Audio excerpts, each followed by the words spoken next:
Danhausen here, very nice, very evil, very famous.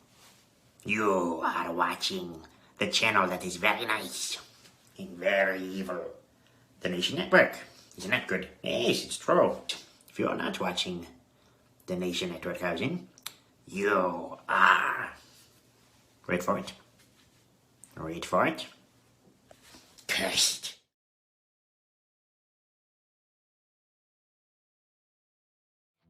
And the news has come out that Chris Jericho has returned home. This is absolutely ridiculous. Dr. Wagner Jr. and almost. The man who I've always said is almost a wrestler. What could he have possibly done for the WWE? This is taking one of your top talents. This is the future of your women's division, and you almost ended it.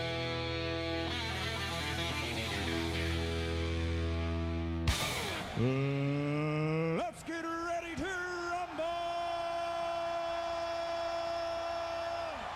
Yeah! Hello, everybody, and welcome back to the Nation Network. Did you miss me? I missed you guys, too.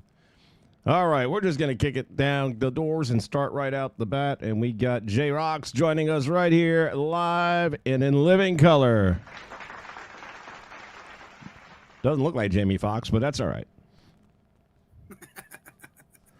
If you understand that joke, it is time to schedule your colonoscopy. All right, we are back. Like I said, I'll still do these occasionally. It's just all the other stuff. I'm kind of done with that. We're going to do a big going away show on July 3rd as of now. I've got some possibilities of being employed between now and then, in which case if I have a work schedule that overlaps the projected time as of now, then I might have to reschedule it. But there's going to be one program left, and we'll do that. And try to end this thing on a good note, despite 2K doing everything in their power to make sure we can't. All right, well, that said, say hi, Jay. Hi, Jay. Very good. Very good. Where's my bacon strip? I'll put it down. You can fight her for it. And she might only be 18 pounds, but I give her the advantage. She might be old, but she's feisty. There you go. She's in the other room going, who the hell are you calling old? Oh, mercy sakes alive. Andrew, how are you doing? Miracles in the house as well. Welcome one, welcome all, as they start to file in a little bit here and there. And let's kick things off a little bit. Jay and I watched AAA together. Well, not together, but, you know, same time on the phone. And I got some notes here because I know my likeliness of remembering the card and all that stuff almost a week later is pretty slim. So this was Noche de los Grandes, Night of the Greats, or something to that effect. One of the things right out the bat that Jay and I both agreed on is the promo material leading into the main event with that style that they use now with the comic book telling the story. And, man, it is so good. Yeah. It is so good and so much better than anything anyone else is doing. And it gives, if you had never watched anything up Yep. until that show, it told you everything you needed to know, didn't leave out a detail, and you were caught up.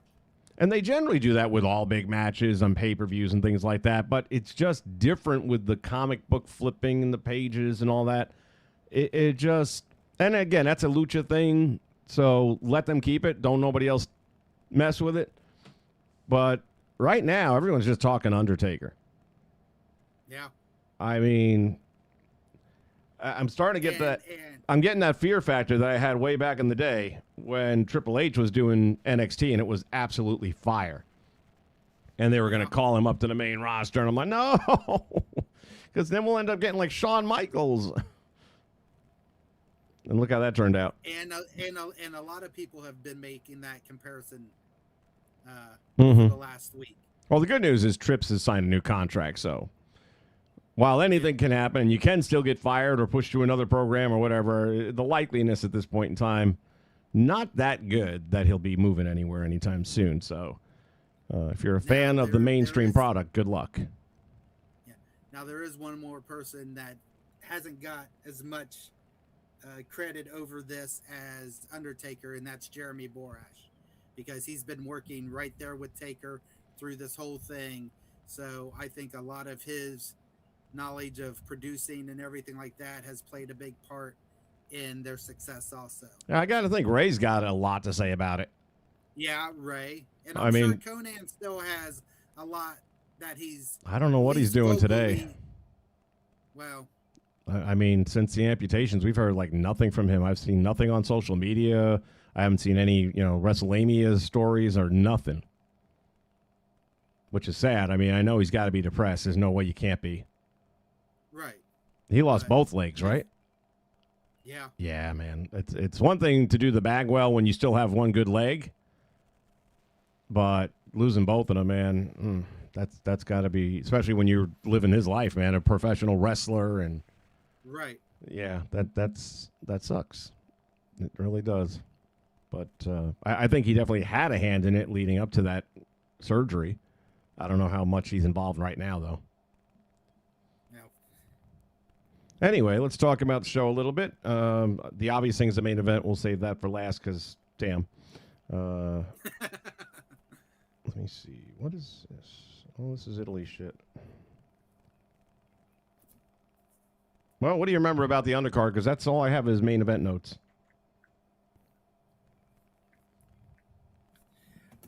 We had Ray Phoenix go against Laredo Kid for the basically their cruiserweight title. They're trying to turn Laredo into a heel, which I don't see the need for that. I don't see it working for him. I mean, maybe I'm wrong. I just think he's fine as a babyface. You made the comment that what the hell show was it we watched where there was two heels in the main event? Oh, that was MLW. MLW. Yeah, by the way, not really planning on reviewing that one, but I did watch their 2-hour season premiere, which is a nice way of saying our first time back in almost 4 months. And it was a good show. And the reason, I was telling Jay, the reason I liked it right away is because they had a legitimate world champion.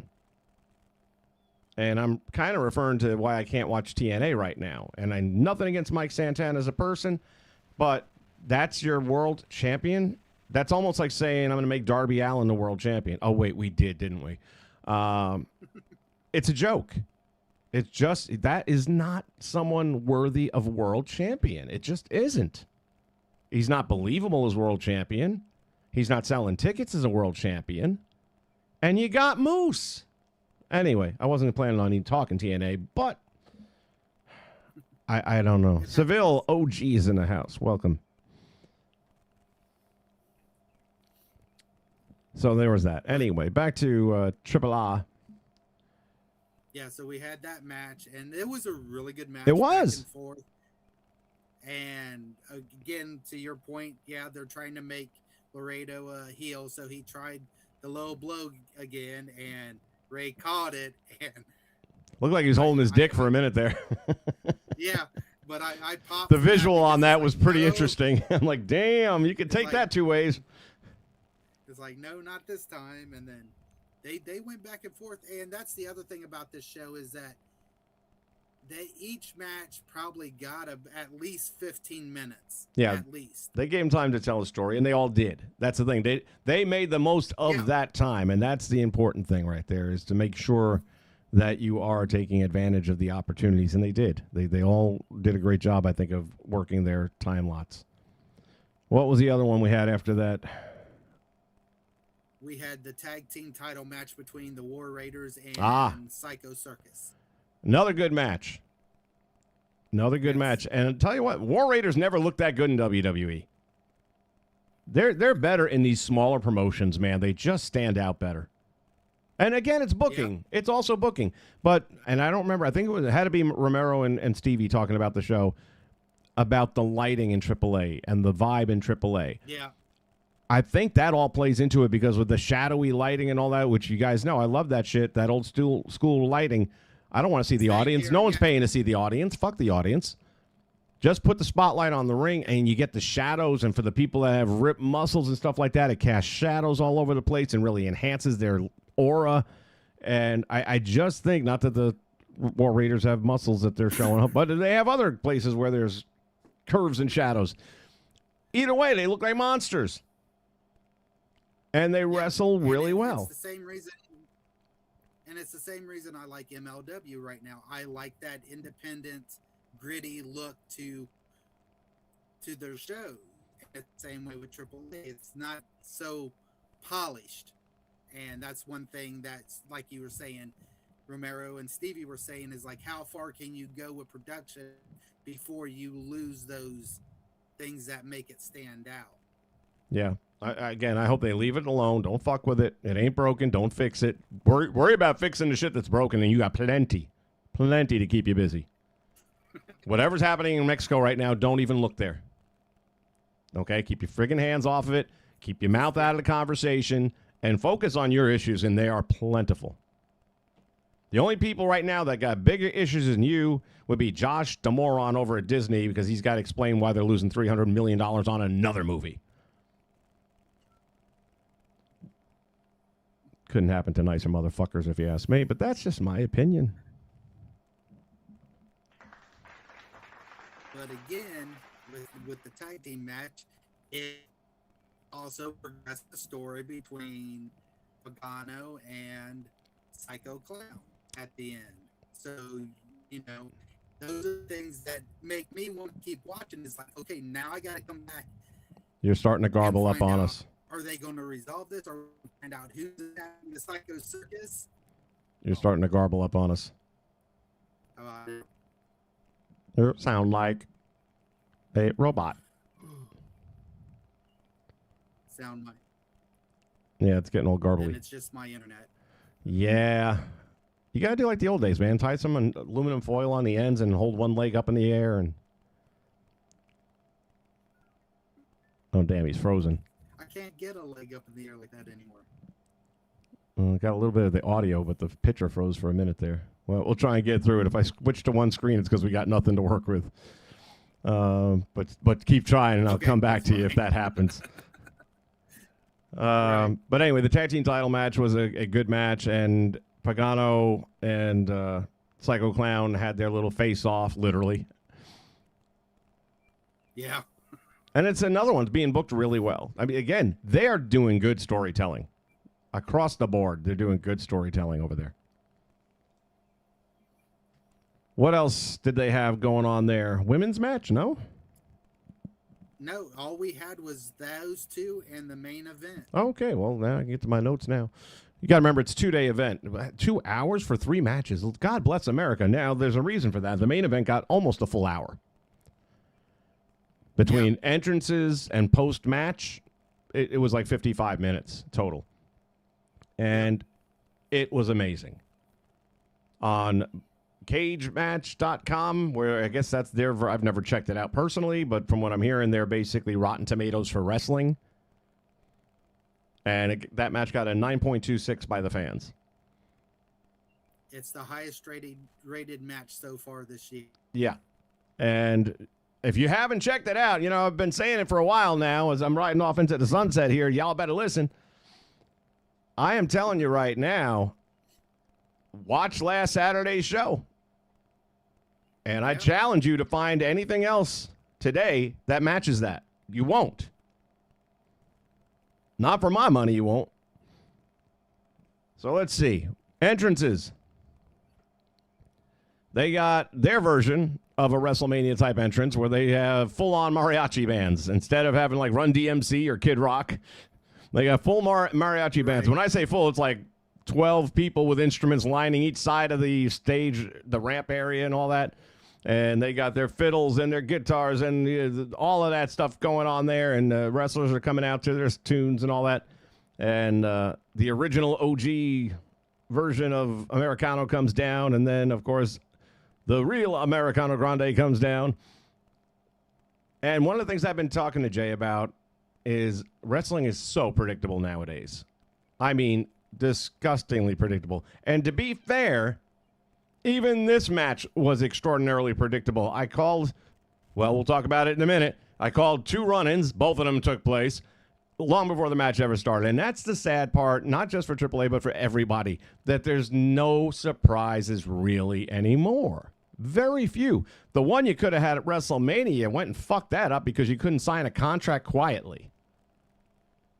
Right. You could have had something there, but you couldn't keep that right. And then the one thing you did right at WrestleMania, Brock's retirement, you went and fucked that up and brought him back.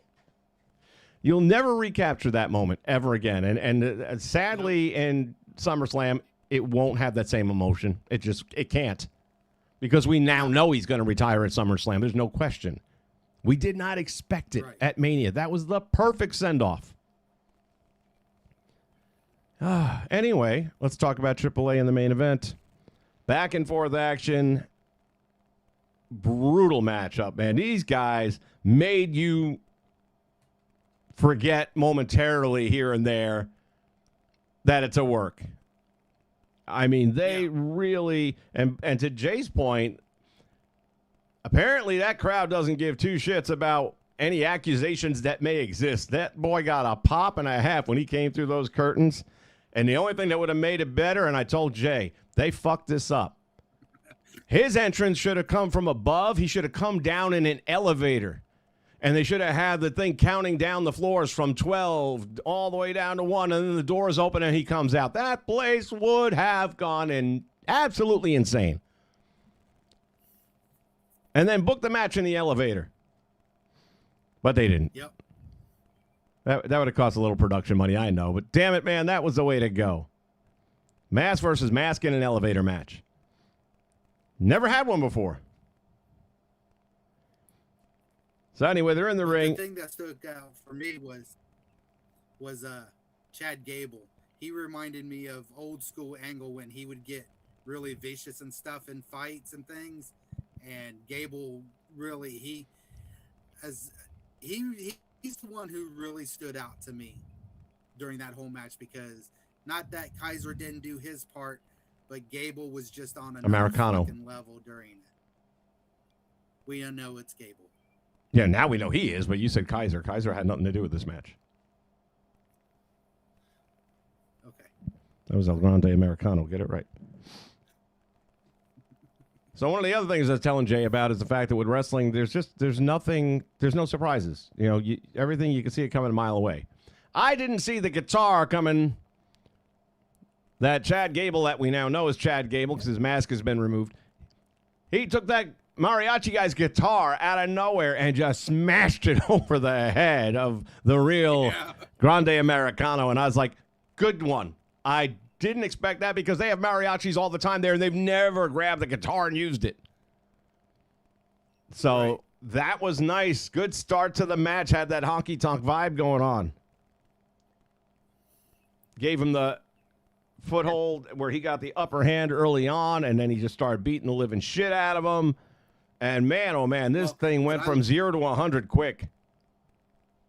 Well, what I liked about that whole part there at the beginning was Ray and the referee's part. The referee's looking at Ray going, what do I do? Do we start the match? And Ray's just like, got it. Anything goes. Just go ahead. Yeah. Them's the rules, man. Anything goes. Y'all signed it. Ring the bell. And he was getting beat to shit for a while there. But, man, it was. I don't even remember all the spots. I just remember it was all really looking pretty good. There weren't any really bad moments, unlike what I've been seeing in little clips here and there of people going for flying head sieves or hurricane runners, but they don't even catch the person at all, and the person still takes the body flip. Right. Kind of like having that match with a blow-up doll or a broomstick that Kenny Omega used to do in Japan all the time. Really, that's what I think of when I see some of this shit. When he would wrestle himself, yeah. Yeah. I mean, he might have been ahead of his time. As much shit as he took for doing that, they're all doing it now. But this match didn't have that. Well, like I told you too, beginning with it, before the match started, I said, this needs to be an all-out, drag-out fight. It needs to be violent. I don't expect them to bleed because it's WWE, but if they don't do that, then fine. But this has got to be just a straight-up, I want to kill you fight. Well, it's not really WWE at this point. I mean, they're under the banner, yeah, but they have done what they said they were going to do, and they've let it stay AAA. How long that'll last, I don't know, but for right now, we're still getting AAA wrestling out of the deal. And there was blood. Man, Chad actually bled pretty damn good. Yeah. Matter of fact, that mask was holding him together a little bit, because when it comes off at the end, he starts, leaking quite a bit. Right. So they start, Chad starts it off by tearing into the mask and starting to, separate the seams of the mask. And I get you want to do that for the drama, but he started doing it so much that the mask was barely on, number one. And number two, you can kind of see who it is at this point in time. You took too much of the mask off, where you're not that we don't already have a really good idea who the real Americana Grande is, but, going to take the mask off.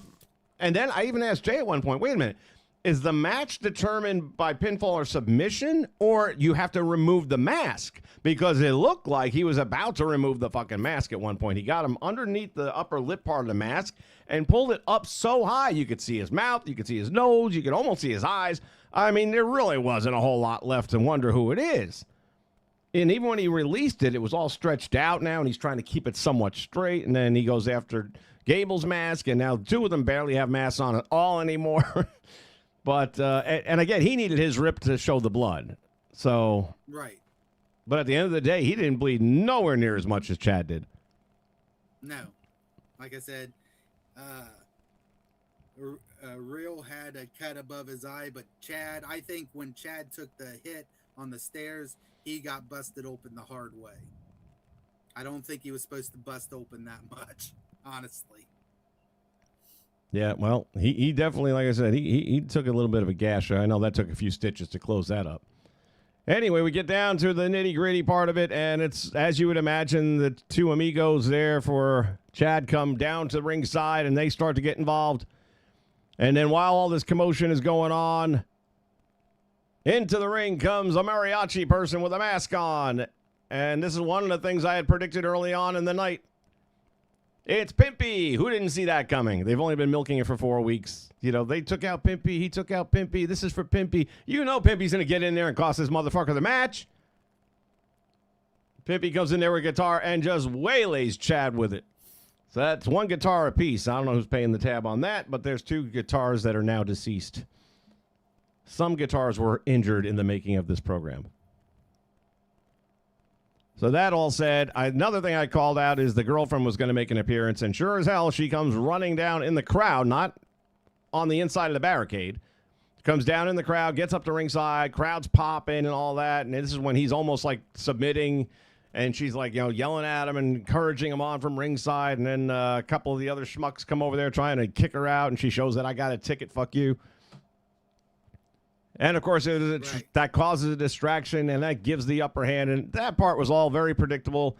Didn't matter because the match was so fucking good, and the crowd was so fucking good. And that's the biggest thing right now. Man, as far as I'm concerned, I'm not a big Saudi fan, but I would love for WWE just to now make residency in Europe. Do all your shows in Spain, Italy, UK. Yeah. These fans in America don't deserve it. They are some of the sorriest fans, generally speaking. You got, Chicago once in a while comes through pretty good. But most of these cities are just fucking horrible. Now, granted, you have a right to be. You're paying $800 for a damn ticket to see commercials. And as bad as it is for us trying to watch that shit on TV, I can get up, go to the bathroom, I can go make a freaking drink, I can make dinner, I can do my taxes, and then come back for the next match. You're there live. You just sit. And it's forever. So I get why they're not too happy, but I can tell you, man, between Friday Night SmackDown's crowd, and I didn't watch SmackDown, but I did see clips of it, and I'd heard about it, and that's why I watched the clips. I wanted to see this crowd. That crowd was one of the, I'm thinking back to the Puerto Rico crowd was hot. This was right there with the Puerto Rico crowd. Man, oh, man. So the thing is, it wasn't a great show on Friday night. It wasn't a great show on Sunday. But the crowd made it better than it was. And we're going to get to that next. So, end of the day, the AAA, that was only night one. Next Saturday is the conclusion to this Noche de whatever it was called again. Yeah. And so that'll be part 2. And I forget, what's our main event next week? Day Grande. What's our main event? I believe it's the 6-woman tag team match. Las Toxia versus Bailey. And That's the main event? the girl there. Jay's I losing. think so. We're losing Jay. You're garbling and even picture dropping. We'll stick with it, see what happens. Oh, no. We'll see what happens. All right. Yeah, that's the main event. They booked this show stupid then. There's no way that shouldn't have been your main event. You should have put it on week 2. I thought they had. They don't have a Mega Champion match? No. Well, there goes Jay. No, because that's what. Oh, wait, there was one more match that was on this show, and that was Dr. Wagner versus Oh, yeah. Vikingo for his title. That's right. Vikingo goes over in that one. It was a decent match. It wasn't a phenomenal match, but it was decent. It was watchable. It was good. Did what it needed to do. Mm-hmm. I still can't get over the Bailey match is going to be the main event next week, though, because that's... I love me some Bailey, but no, come on, stop.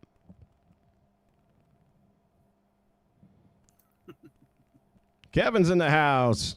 The mask versus match was insane. Couldn't agree with you more, man. It was fucking off the charts.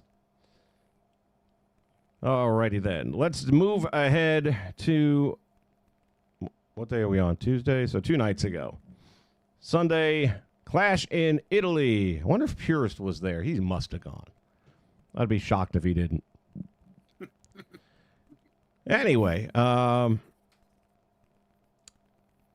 was telling Jay before we went live, I'm watching Romero do his review on the show, and I sat there going, what? Because I almost always agree with this kid verbatim. I mean, there's once in a while there might be a little bit, I don't really see it that way. But 90% of the time, I'm right there with him. And I'm like shocked at the review he's giving Sunday's show. And I'm letting his words permeate. And I'm like, okay, what? Maybe, hold on. Maybe, how could I be this wrong? Or maybe I'm not. Maybe he is. And I'm watching and I'm listening to him. And there's certain points he makes that I do agree with. But then there's still points that I'm like, no, dude, that's not right. Not in my world, that's not right. But he just shit all over Sunday's show. I mean, if he's giving it out of a 10 rating, he's giving it a 3. And I can't possibly see that. But again, as I was mentioning to Jay before we went on, they have set the bar so low, maybe my expectations were so bad that they could only outperform. And maybe that's what I'm looking at. Because, and I didn't watch the show. I had it on this monitor while I was gaming on this monitor. And I did tend to look over here a little bit more often than I would have, and it cost me a couple of Rocket League matches, but that's okay. I'm just saying. And after a couple of matches losing, I'm like, well, maybe I'll just watch this a little bit more and play this, during those long intermissions that I got to kill, where I can get 3 games in. They opened the day with Cody versus Gunther. I hate this shit. I'm sorry. This is one of these things. They do it with Manias and all this other crap. There are certain names that do not jerk the curtain, and your champion is one of them. I don't want to hear this, we want to rile the crowd up early. That fucking crowd was riled up for a week before the show ever started. They don't need your help. You could have put SD Jones out there, and they would have been popping. If he was still around. Right. Infrared TV, my brother from another mother. What's happening, brother? So they put Cody and Gunther out there first. And they gave them 11 minutes. 11 minutes. And I got to tell you, it felt like a botch. My first reaction was somebody fucked up.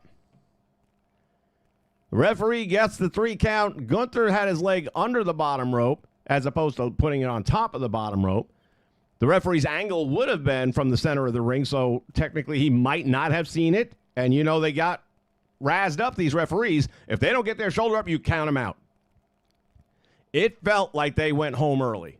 There was no build-up to, yeah, Cody hit him with the crossroads, but he hit him with a crossroads. It normally takes 12. And the last 3 in a row. So the first crossroad of the night, 10 minutes into the match, 1, 2, 3. And there was a ever so slight hesitation to make me think the referee was waiting for him to kick out or get her leg up. That crowd went quiet quick because they're like, oh, what just happened? And even Gunther's cell afterwards was very like, motherfucker. And I mean, look, I'm sure he's supposed to lose the match. I don't think that changed. I don't think he's supposed to lose it in 11 minutes with a leg under the bottom rope thing. You know, that just, I feel like over the bottom rope, maybe, you know, then maybe you got something a little bit more blatant. But it felt to me, and other people have said the same thing, that I'm not so sure that wasn't referee. Just kind of, hey, you said to count. I counted. And then somebody's probably telling him in the back, asshole, we told you he's going to have his foot under the bottom rope. Oh, I thought you said over the bottom rope. And maybe none of that's true. Maybe that's exactly the way it was supposed to go. 11 minutes and bleh. So, to James's point, yeah, that wasn't good. It didn't feel good. But you had a clean winner at least. Speaking of legs, what was the match? B-Fab. Oh, my God, B-Fab. Why is she still on the roster when all those quality people were cut? Why is she on the roster? She can't do fuck at all. Nothing. Worthless as screen doors on a submarine. Just don't understand her. And she's still employed. You got Rhea Ripley going up against Jade Cargill, and let's call it like it is. Jade Cargill was involved in a match that didn't suck. About fucking time. Now, Rhea made a lot of that happen, but she'd been in the ring with Rhea before. This thing went 17 minutes, longer than 11. And we get to the moment where Rhea's going for the cover. There's a count of 1. There's a count of 2. B-Fab just has to grab her leg and put it over the bottom rope, and she misses her fucking leg. From 3 feet away, she reaches it. The fucking get out of here. You're fucking fired. You no talent piece of shit. You can't grab an ankle from 3 feet away. Fuck you. And then the referee, of course, has that hesitated third count, and then what do I do? What do I do? She's fucking stupid again. Ruined the match. It ruined what was still a good match, but fuck that bitch. Get her the hell off the roster already. She can't do anything inside the ring. She can't do anything outside the ring, and you let people like Dakota Kai go. Fuck you, you assholes.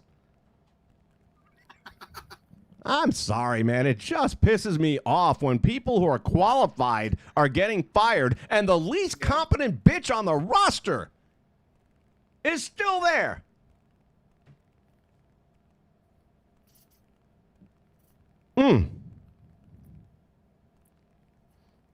All right. Back, tell us how you really feel. Yeah, that's how I felt in the moment, too. But again, it was a good match. She just fucked up the ending. James's world, that kind of ruined the whole event. Not the event, but the match itself. I felt that way in a way. It's like, damn, too bad. We were doing a 9 all the way to the finish line, and Bumble D over here fucks it all up and brings us down to a 6. And these referees with that confused look, what am I supposed to do? All right, they didn't wait long because now we got Brock Lesnar going up against Obafemi. And for the second time in 2 days, didn't see that coming. As they're getting done with the in-ring introductions and all that shit, I'm thinking to myself, hey, Oba, you going to wrestle with that fucking big necklace on or what, man? And as I'm thinking it, he starts to take it off and hand it over to the corner and hand it outside. And here comes Brock, beats him into oblivion. Picks him up, F5 number 1, F5 number 2, F5 number 3, F5 number 4. I said, oh my God, it's a squash.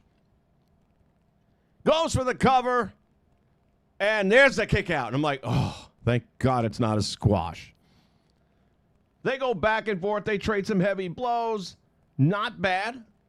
You know, for what it is, you got a guy who's aging out now. I mean, he's still got it, don't get me wrong, but he's not at the peak of his career, and you got the young up-and-coming Lion. The tail of the tape on this thing was brilliant because they're so evenly matched. Height, weight, reach, all that shit. Assuming it's all accurate, you know, it's wrestling. But I'm just saying, they're so compatible. Right. Oba is getting his ass beat into oblivion throughout this match and just keeps kicking out. Gets put into the Kimura lock. Somehow he gets himself in the Kimura lock, gets himself up, and drives Lesnar into the mat to break the Kimura lock. Lesnar will get the Kimura lock on him again. Now Obafemi's ramming him into the turnbuckle to break the Kimura lock. Everything under the sun, Lesnar's throwing at him. The action falls out to the ring. Lesnar gets him up, another F5 through a table, and the table actually collapses for a change. And it looks like it's going to be a count-out win, which I'm like, you know what? Not my favorite, but he gets his win. He loses, but not clean. Everyone's happy. Well, not the fans, but okay. You don't care about the fans anyway, right? That's why 2K still has the franchise. And he gets back in the ring. I'm like, okay. I still prefer something in the ring as opposed to outside the ring, but okay. Goes back and forth a little bit more. Lesnar hits him with another one. Kicks out. Another one. Finally. Lucky 7. And gets the win. I think for those two guys, that's exactly the match you could have had. I don't think you could have done better than that with those two. I think that's where it needed to happen, and it did, and I'm good with it. James Romero, oh my God. And I love this guy, but I'm just like, what's your problem, brother? Oh, he was just going to town. It's like they beat him clean. They let him beat him clean. It's like, what the hell? They're crushing Oba. They've destroyed Oba because he took 7. He kicked out of 6. Who the fuck ever did that? Nobody. Ever. That doesn't make him weak. He got jumped before the bell. He had a distinct disadvantage at the start of the match, down 4 F5s in a row. There's nothing milking about that made him weak. I'm sorry. I mean, I just couldn't disagree with him more on his take of that match. And that's somebody I'm in lockstep with, but not on this one. I thought that was as good a match as those two guys are going to have. Be a little surprised if they do that well at SummerSlam, which is obviously where this is going to go now. And thank you, God, it's not Gunther. Right. Even though the outcome is predetermined and we already know it this far in advance, barring injuries, which that's something else we can talk about, that is right there going to be it should be hopefully a good match. It's his last time performing in Minnesota or anywhere, and let him have a good match. But obviously he's going to do the job. Okay, there's no question about that. And for that reason alone, Right. It takes a little zing out of the match that we had in this one, because there was that doubt. Maybe he's going to win, maybe not. And I told Jay I had ideas of how I would be booking it if I wasn't going to do the trilogy. I would have had Gunther come running down, Right. cost him the match. And now, you motherfucker, you cost me this match to this guy who's getting ready to get my revenge from Mania. Now I'm going to take it out on your ass. And that sets up SummerSlam, which is what I kind of thought was going to happen. Glad it didn't. I much prefer Ali and Joe Frazier, Thrill in Manila. Let's do that. That's definitely a better plan going forward. But not according to some people. Some people didn't like that shit.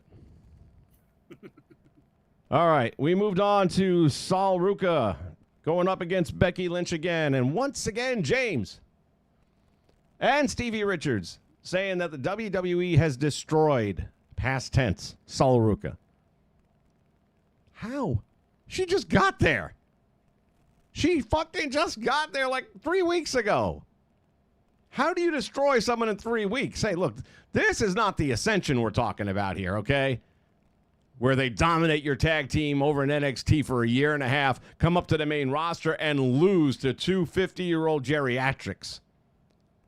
Okay, that's not what happens. She lost to the man, to one of the greatest of all time, and it's not just her saying it. It's okay. Sports Illustrated says Sports Illustrated says it. The fans say it. Everyone says it. You say it. I say it. So losing to Becky Lynch is not exactly a career destroyer. Sol Ruka, and then everyone's getting on her. She needs a new finisher. She needs a new finisher. That's the baddest ass finisher that wrestling has today. Oh, she missed it. She missed it. Well, you're going to miss it once in a while. I mean, it does take a lot of coordination by not one, but two people. But damn, it looks sweet when she hits it right. And that's 90% of the time. Yeah. And everybody's missed their finisher. I mean, come on. Well, it's a lot more blatant when she does it than if Miz misses his, it might be sloppy on his case, but it would be a glancing blow. Yeah. With hers, if she misses it and they try to sell it, it just makes it so much worse. She's got to do the right thing. Just grab the bitch by the hair and drive her head right into the mat. That's what you got to do in that situation. Retro's in the house. Welcome, buddy. Kenny Rogers is here. The gambler comes to town. I thought it was a good match, and for somebody who's been destroyed and she's already done and over and ruined and all that, she's also the Intercontinental Champion. By the way, apparently the first ever, did you know, black female heavyweight champ or Intercontinental Champion. Did you know? Jay's losing it. Who's the first? Jay, are you there? I was Nah, there goes the camera. Hold that thought a minute. Now I'm losing my camera, but mine's fixable. There. We'll come back and check on Jay in a little bit, see if his signal has returned or not. I had no idea, to be honest with you, but it turns out that her parents are biracial. Her dad's black. Her mom, I'd say she's white. I don't know where she's from. But to look at her, I wouldn't have never... There's nothing about her that would have made me think that she had a black parent. But anyway, she does. That gives her the ability to say she is the first ever black Intercontinental Champion for the women's division, which, granted, that title's only been around for about a cup of coffee so far, so it's not the prestige that the World Championship is or the tag team titles in the sense that it's been around so long. But still in all, somebody's got to be the first, right? Ron Simmons was the first black heavyweight champion of the world. So she gets that credibility. Are you back? Let me see if you're back. Hold on. Oh, you still look somewhat frozen. I'm here. Yeah, I can at least hear you now, but your picture's freezing up real bad. I'm going to go to the single frame, and we'll just keep you in the chat so we can hear you at least. All right, so the Sol Ruka match, I thought it was a good match. I didn't think it was a phenomenal match, but I thought it was a good enough match. She gets the Intercontinental title, which should... I don't know. I'm waiting to hear Stevie and James's take on that, if she's still dead and buried or if now all of a sudden she's been resuscitated and revived. Granted, their biggest problem is the booking overall, and who can argue with that? The booking sucks. It just sucks across the board. And one of the biggest reasons why WWE is in the dumpster fire that it is right now is it's the same fucking shit all the time, day after day, week after week. Nothing is changing. Same. Even now, as we go to the main event, the Tribal Combat match for the Ula Fala and the title of Tribal Chief. Feel like we've done this before. Haven't we done this before? Pretty sure we've done this before. Yeah. Not one, but two exposed turnbuckles in this match. Because you can. Match spills out to the floor. Jacob at one point in time went for the Tonga Death Grip. Nice to see that coming back, especially with the heritage that's attached to it. Roman takes a toolbox from under the ring and smashes it down on his hand, which, of course, you can tell now that's going to take away the Tonga Death Grip, and later in the match he'd try and apply it. Oh, I can't, man. My hand hurts too much. I get it. No. No, that just don't work. Superman don't live here. Mr. Superman no home.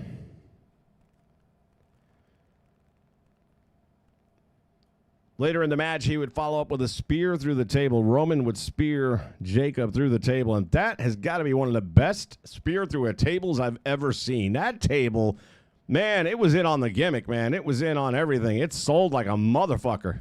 There are people in section 304 that got a piece of that table. That sumbitch went flying. It exploded. And it wasn't enough to keep him down. Gets back up. Roman hits him with another spear. And this time, the bitch stays down. Gets his 3 count. Gets his hula fala. Jimmy and Jay come out there and hand him the hula fala. And they kind of look down on Jacob with, you're going to have to acknowledge me on Monday night.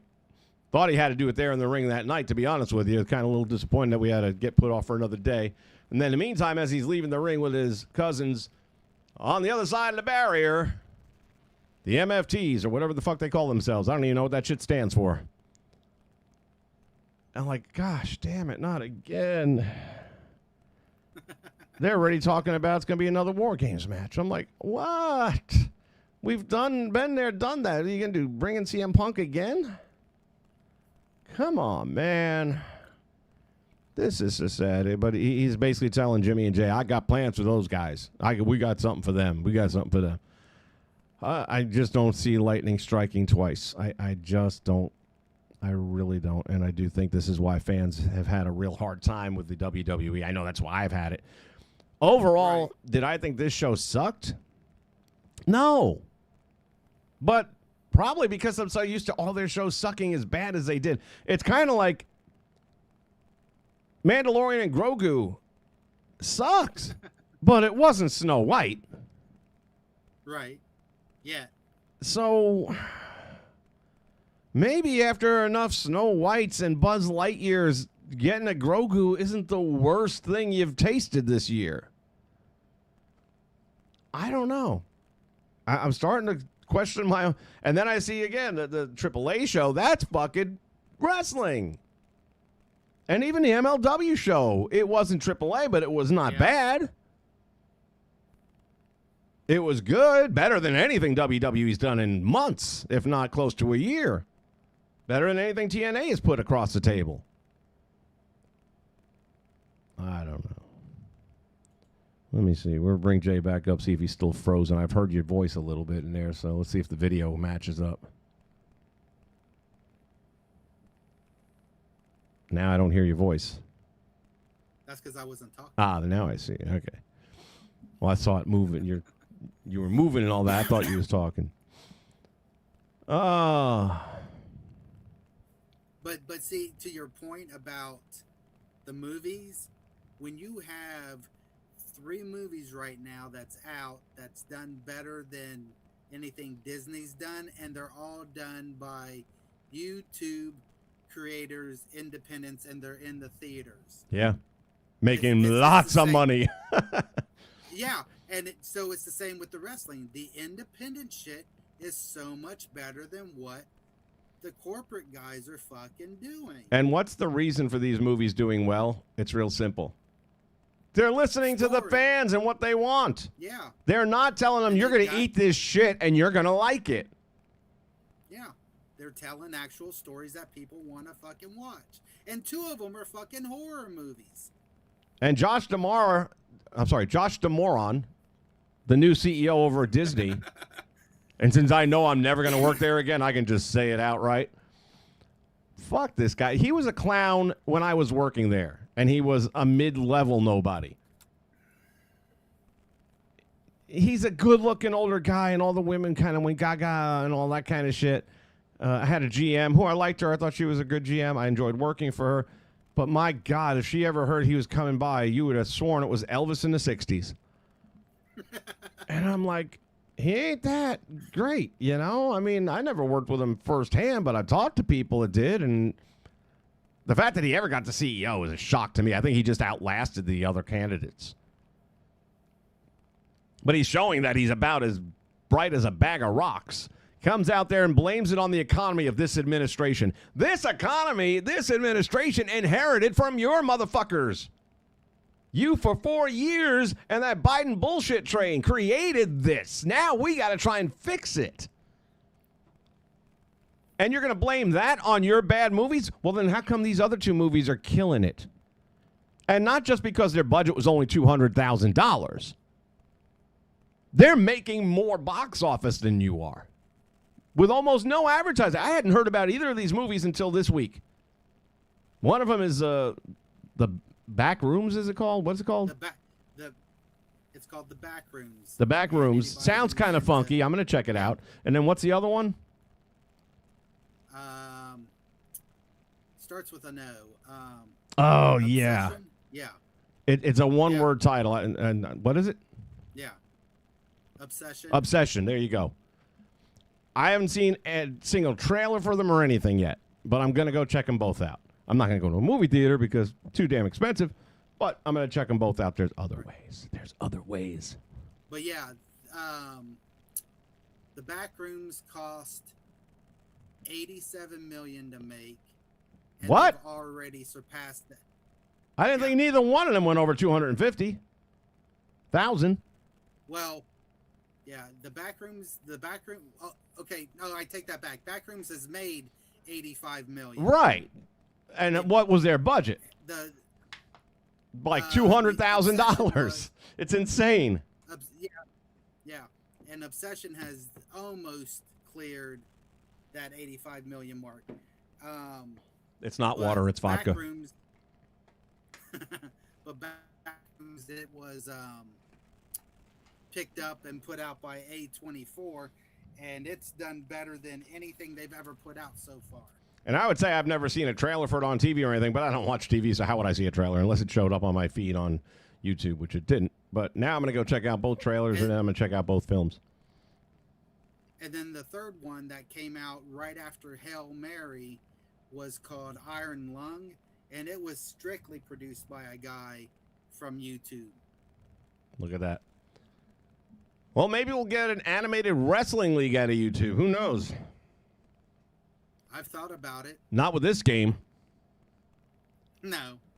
I thought about doing strictly all AI, and I've checked in to see how to do all AI. You know how expensive that would be?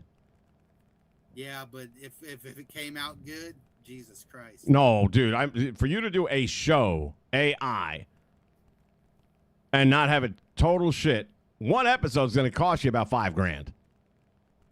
I know. To do like a 1 hour show. I've looked. Yeah. I mean, I just want to do some cut scenes and stuff to do the whole season 3 of Heels. And I can just tell you, based on the $20 that I spent to get a trailer done, and there's a learning curve as to the wording you have to use and exactly this and all that. But every time it comes out and it's not right and you have to send it back, it's costing you more money to redo it. Yeah. And I'm just telling you, man, there's just no way that it's ever going to come out right the first time. So, yeah, that would be an extraordinarily expensive venue. I mean, like I said, I could get by with the $200 annual fee of putting enough clip scenes together to make a season, but I couldn't make a full feature for $200. No way. Wouldn't even be close. Let's go to the chat here. Ken Rogers says, I'm glad MLW is back on YouTube again. Amen, brother. Couldn't agree with you more. And they even have like next week's show and then next week's show. It's like, can you please keep doing the next week's show? It's that 2-month off thing. It's going to fucking kill you. The good thing they have going for them is they have some money apparently that they sign some really good free agent talent to show up in their shows. That said, the Shotzi match with Gigi Dolan / Priscilla Presley, no. Priscilla, what's her name? Kelly. Priscilla Kelly. I'm a fan of both. I've always liked Priscilla's look. I always thought as Gigi, she did a much better job than she has since this particular indie run. I feel like she's wrestling the way you would wrestle. If you're a professional wrestler with a 10-year-old daughter, by the way, if you haven't seen Dijak's match with his 8-year-old, it's brilliant. and it's in their I did watch that the other day. it's in his daughter's bedroom kind of thing. So, but it's the way that watching that video, which I thought was adorable, and then seeing the Priscilla match, I'm like, yeah, man, it's pretty close. It's pretty close. It's like every bump is a pillow.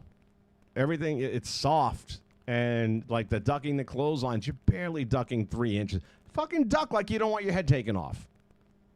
It's all the little shit that just, y'all are just dancing. You're just dancing. You're not wrestling. You're not trying to make it look good. And I feel like it's more on her side than Shotzi's. I could be wrong, but I do feel that way. We'll find out because Shotzi's moved herself into a title picture. Yeah. And what was the other thing they had on there? They had the press conference, which I liked. I liked the way it was handled. I didn't like who they end up signing the contract. Bro, can you please get this motherfucker out of my life? I mean, seriously. He's not going to win. Karrion's going to keep the belt. But, dude, would you not rather see him go up against Hammer? Wouldn't you rather see Hammer? Yeah, absolutely. But they're going to build to that. But you could build to it now. It's not happening tomorrow. But we're going to get what we've already got and nobody wants. I can't imagine Riddle has ever sold a ticket unless he was at the friggin' booth in the box office up front. I don't think anyone ever said, oh, my God, Matt Riddle's on the card. I got to get a ticket. I don't think that's ever happened. Maybe somebody was like, oh, Matt Riddle's going to be on this card I'm going to see. Yeah, I'm sure he's got some fans. Man, the dude is like friggin' a combination of milk and toast. With a side of Van Dam, but only personality, not in ring. I want to see the tables match this Saturday also between the tag team for the tag team titles. This is what, AAA? The Skyscrapers. No, this is for. Yeah. Right. Well, we already know.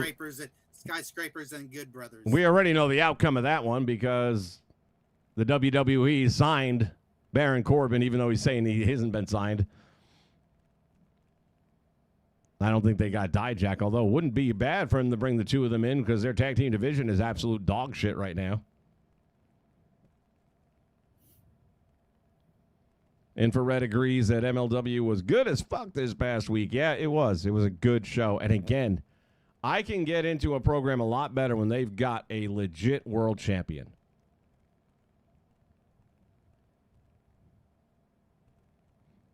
Ken Rogers says, mid is the norm now. Mid is the norm now. That's a sad statement. I'm not saying it ain't true. Yeah, it's true. But it's sad. And I blame the fans. I really do. If you are paying to go see this live, then it's your fault. The only way anything changes is when the arena's half full. That's it. You think Disney's going to put out another Star Wars movie in this generation? No. They're done.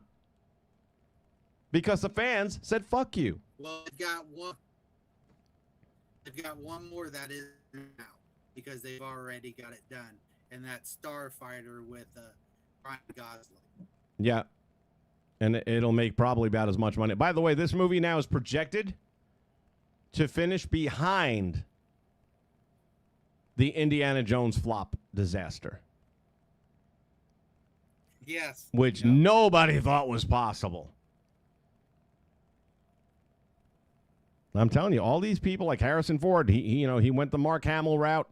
Y'all don't understand something, man. We supported you. We made you.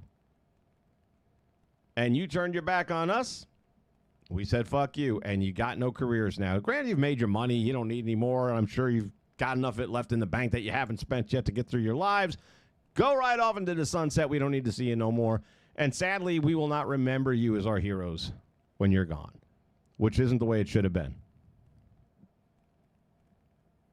Infrared says, Clash in Italy didn't suck, but AAA and MLW was a better wrestling show. Of course, 100% agree with that. Not even a competition as far as I'm concerned. TNA's got to try to be more interesting and daring with creative, says Ken. They all got to be more interesting. I'll say that right now. AAA's the only one really doing that right. MLW's getting there. They're pretty good. But out of the other three, and I just can't even. Every time I tried it again, I tried to watch AEW again the other night. What happens? What happens? Who do you think's on the screen? Fucking pockets. It doesn't matter what time of the program I said, let me see what they're doing. Fucking pockets every damn time. I'm like, gosh damn it. This is God sending me a signal. Do not watch this shit. I forbid you. So I'm listening. I am listening to him. The only thing that's been interesting on TNA for me has been what they did with fucking Rosemary and Bunny. So, and I haven't seen it in the last few weeks. So doing that whole. Yeah, when they did the whole Realm thing, I liked that. I've always liked her in the Realm sets, even when she was back with Valkyrie. What the fuck's her name? Morrison's wife. Valkyrie. What's it? Yeah, Tyra Valkyrie. Tyra. That doesn't sound right to me. Okay, whatever. Yeah. I liked it. And then who was the big girl that was with it? It was a trio. It was her, Valkyrie, and a big girl. Yeah. All I know is the three of them were gold. They were gold together, man. Their timing, their comedy is just so good. Normally, I would have pissed all over that. But those three, I kept saying it, man. You need to give them a weekly series on YouTube, 20-minute show. It will be gold. Kevin says, have you seen the new Michael Jackson movie? Yep, I saw it a few weeks ago. Again, I don't go to theaters, but I find a way. I haven't got to see it yet. It's a pretty good movie. I agree with what a lot of people say. As a matter of fact, they interviewed Paris, his daughter, and this was like the week it was released, and she didn't want to shit on it. So when they asked her, what are your thoughts on the movie? She says, the fans are going to like it. And you could tell by the way she said it. And then she even went on to say, well, they kind of softened some edges, and it wasn't they left a lot of story out. And there's allegedly going to be a sequel, which for the amount of money this made, I'm pretty sure there's going to be a sequel. And that will probably end up delving into the not so good parts of the Michael Jackson story. Right. And as of right now, overseas, everywhere that Grogu and Mando was in IMAX, they have pulled out that movie out of their IMAXs and put Michael back in. Well, that and Masters of the Universe is coming out, and they've already got them all, so. Mando's done. Now that's one I'm going to go see. Yeah, I'm done with movie theaters. I can't imagine what you're going to. I'll go to theater because they are re-releasing Star Wars, the original Star Wars. I forget what the date was. It might be 27. But it is the original Star Wars. It's not updated in high graphics or any of that shit. And last I heard, nobody's confirmed it 100% yet, but I was, for the longest time, an island unto my own, as I was telling people, like, we went to see it week one. My dad dragged us. I didn't even want to go see this shit. And here I am, like a 9-year-old kid, and we're going out to this theater at 8 o'clock at night, 7:45, whatever the show was. The line was around the building. Never seen anything like it as a kid. I'm like, to see a movie? What the hell is this shit? Don't we just walk in? Tickets are sold out. When's the next available show? 11 o'clock p.m., which we ended up going. My mom thought we was crazy. We didn't get out of that theater until after 1:30 in the morning, and I was wide awake and wired to the hilt. I love that fucking movie. Yeah, the first one I got to see. Yeah, the first one I got to see in the theaters was Return of the Jedi. So. Well, there's nothing like Star Wars in '77, and here again, this is week one, and my next door neighbor, her name was Tracy. She went with her grandfather a couple days ahead of us, and she came back with the movie program book, which I still have, and the whole nine, and she was just forever talking about how great it was and this and that, and I was like, I don't want to see this. I don't want to see this. And we ended up going, and then the two of us would just not stop talking about Star Wars and all this shit. So when it came to the local theater about a month or so later, and it's much cheaper there, it's only like $1.99. Back then, you go into a matinee, and you could stay all fucking day and watch the same movie, which we did. And there's the scene where, they're getting ready to leave Mos Eisley, and Han and Jabba, why'd you have to fry poor Greedo like that? They cut the scene out. And I'm like, what happened to the scene where Han and Greedo, and what happened to the scene? She's like, what are you talking about? I'm like, there was a scene with Han Solo and Greedo and Jabba where he was pissed off that, Han killed Greedo. No, there wasn't. Yeah, there was. I saw it, man. It was about 2 months ago, but I saw the damn thing, and there was a scene. Big guy with a furry vest on. Everyone I talked to, nobody ever saw this. Nobody. I'm crazy. Then all of a sudden, years later, 20 years later, they're putting out a box set with DVDs, with extras, and there it is, the fucking scene with the guy wearing the... I said, I told you, motherfuckers. I am not crazy. I mean, I might be, but not about this. And then they show how they superimposed the Jabba slug in there for the remake version, and even had Han walk up over the back of his tail, and how they had to chop the movie to make it happen and all that stuff. But damn it, man. I remember that scene being in there. So I'm hoping they're going to have that scene in there exactly as it was as well. I'll pay to see that, because that's a time warp movie, man. That's one of those things where that'll be the last time in my life I ever get to see Star Wars 1977 in a movie theater. It'll never happen again. Right. Based on their 50-year batting average here.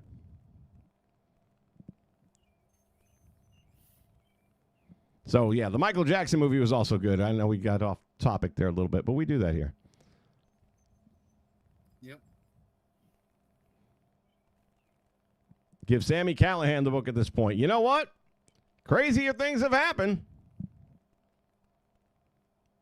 Right. I say give somebody else the book. I like Tommy.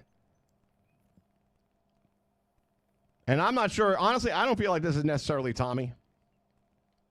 I think he's probably got his hands tied a little bit. I think Scott D'Amore probably had his hands tied a little bit, and that's why some of the friction existed there.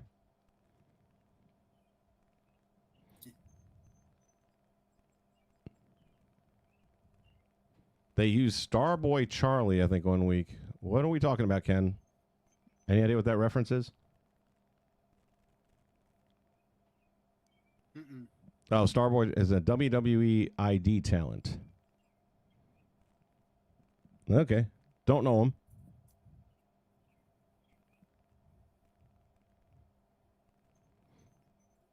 Yeah, but Ken, if you're a fan going there, are you going to chant this is awesome if it sucks? Because I'm not. I used to hate when I go to the live shows, and this is back when they didn't suck, right?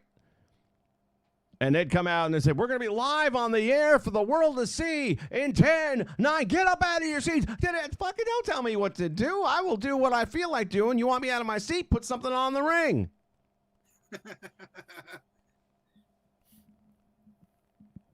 When they would tape for the Saturday morning programs, they would do a month's worth of taping, and I had the opportunity to sit through 3 of those, and let me tell you what a long night of wrestling looks like.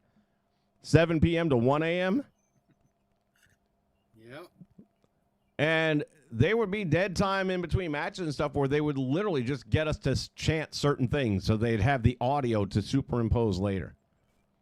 And I'm like, I ain't fucking doing this shit. You all can do whatever you want, but I'm not.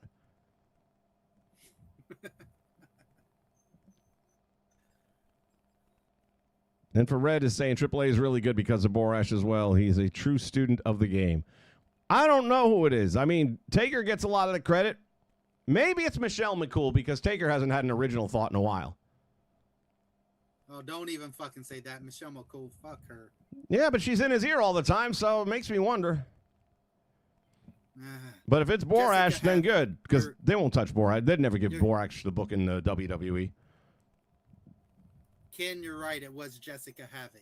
That was the Yes! Thank you. I knew somebody out there would know it. The Death Dolls. There you go. Yeah. 5 to 10 years from now, I think movie theaters will be obsolete. Ken? You don't think they're already there? COVID ended movie theaters. It killed movie theaters. They are still physically there, and occasionally they draw a crowd. But for the most part, Movie theaters are done. You can watch everything stream. Like, okay, Mando's going to be on Disney Plus in 2 weeks, which is where it should have been. With the theaters, though, if they put out something that fucking people want to see, the people will go. Again, 3 independent movies that fucking came out, they wouldn't have made $5 million or more if people didn't want to go see them. Masters of the Universe, I'm going to go see that in the theaters just because that's something I want to see, and I want to see it on the big screen first. But anything else, you got to put shit out that people want to fucking see. See, the problem, Jay, is during 2020 and the whole COVID shit, people like Tom Cruise were putting out Mission Impossible and all that stuff, and finding other ways of getting it to the people because you can't go to the movie theater. So they were putting it out where you'd still pay now about $18 to see a movie at home. But if you have 4 people in there, it's cheaper. Or 5 people, it's cheaper. And if you're smart, you have ways of copying the movie so you keep it. But even if you only watch it once, you're paying about $5 a head as opposed to what you're paying at the movie theater. You got your own popcorn. You ain't paying all that shit. And it's the oldest saying in the book. You can give people things all day long, and they'll be happy they got them. But you can't take them back away after you've given them to them. Try that shit. I'm just saying from a personal perspective that if they put out something I want to fucking see, I want to go see it in the theater. So, and I know there's a lot of people like that, but Mando, nah, when it's 4 TV episodes squeezed into one movie, I don't need that. And they weren't even good episodes. Now, the back rooms, I might go. Right, and I might fucking go see the back rooms because I like fucking horror movies. And we're sitting over here saying 5 years. 5 years is about how long we think theaters will still be a thing. It's sad. And I think the only exception to that can be is if you get, and I've always said this, if I ever had money back in the day, I always wanted to own my own movie theater. I was such a big movie nerd back in the days. And I always said, I don't necessarily need first-run movies. I would actually rather do, and even my theater does do it usually once a week on Wednesday nights. So does mine. They'll run, like me and my uncle went to see Smokey and the Bandit last year because that was the first movie he and I ever saw when we were kids on our own with no parents around. Right. And I was like, I didn't even tell him where we were going. And we walk in, he sees what's coming on the screen. He says, you got to be fucking kidding. And we had the theater to ourselves. But just to be able to see that. And I took my mom before that, they had The Birds, Alfred Hitchcock. That was always a big movie of hers. So we went to see The Birds. I would want a theater, and I think the ones that'll survive, maybe. It's like right now, vinyl has made a return. People are buying turntables. They're buying records again, okay? I think, not for today's movies, but I think when you're bringing a Jaws back to the screen or a Raiders of the Lost Ark that didn't suck back to the screen, I think you might do a better job there. Now, granted, everyone and their mother has it on DVD and all that, so you're going to have to make it somewhat more of a social event, like they're doing with Star Wars 77. Who doesn't have it on VHS, 5 different copies in 5 different ways? Who doesn't have it on DVD? Who doesn't have it on Blu-ray? Most of us have all of the above. I still have every Star Wars VHS. Those are the ones I did not get rid of. And, you know, it's just, you'd still go see it in the theater. When they did the re-release of Star Wars Empire and Jedi about, 7 years ago now? And they put them in the movie theaters. I went and saw all 3 because it's in the movie theater. It's the experience. And I brought one of the kids that I was coaching at the time, and I said, you got to see this in a movie theater. You have to see this in a movie theater. But that's the point I'm making. There's just certain things you have to see in the theater. It's just not the same as watching it on. Yeah, you might have a big screen TV and surround sound the whole 9 yards, but there's just something about that atmosphere. Yep. They got to work on the prices. They got to come up with packages. They've got to have, combos where here's the ticket, a movie, and a drink. You got to do something to get people to go in there because otherwise I got my Fire Stick and I've side-loaded some shit and I'll watch it within 3 days. Well, my local theater, they've started doing that, actually. It's like you pay for your ticket and then you get some of a discount off of like their food bundles and stuff like that. So they are doing little things like that to make it more enticing for you to come in. So at least mine does. And I think other ones will have to follow suit if they want to have any success, but we'll see. The miracle that they put certain movie releases on streaming sites like Prime theaters are dead. Yes. I don't think they're dead, but they're dying, that's for sure. And I think anybody running a movie theater, much less owning a movie theater, and even the movie industry right now, because you got to remember, they put a movie like Star Wars in the box office and it makes $100 million, right? They only get $50 million of it. The other 50 goes to the theater. Yeah. Yeah. So while it sounds like, oh, they made all this money in the box office, they didn't. No, they got some of that, not all of it. And then there's the advertising budget. And by the way, that production number that they put out there on how much they spent, $160 million, does not include salaries. That doesn't include Pedro Pascal, who, thank God, his finally career ended. He is so canceled at this point. Between The Last of Us and this, he's done. Well, Fantastic Four didn't help him either, because that was he was in. I forgot he was even in it. Well, that's because it did absolutely dog shit at the fucking theaters. Wouldn't know. I saw that was one of the first side loads I watched. These new fans are paying to chant, knowing it sucks. They don't care. They're not hijacking the shows like in the past. I think you actually covered both points there at the same time. They're not hijacking them because they don't care. I just don't know why they don't care, and they're spending money to go there to not care. I'd care a lot if I spent $600 or more and you didn't give me a show. I just bought a battery for the car. How much do you think a battery for the car costs nowadays? Depend on probably the car. I'd say Chevy Cruze. $100, and that's before the trade-in. Yeah, no. A Chevy Cruze, 1.8. I'd say probably between $80 and $100. You would think, right? 152. And that was the cheap one. That was the cheap one. Most places were almost $200, 190, 195.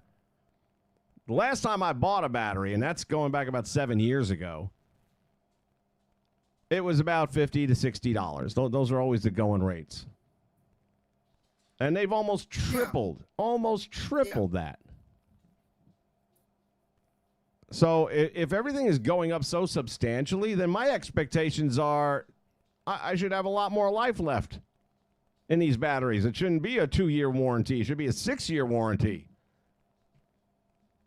And if I'm paying $600 for the ticket that used to cost me $60, I want 600% more. Don't tell me I can't smack Alexa Bliss's ass when she goes by. I pay for that ass. She got such a nice ass.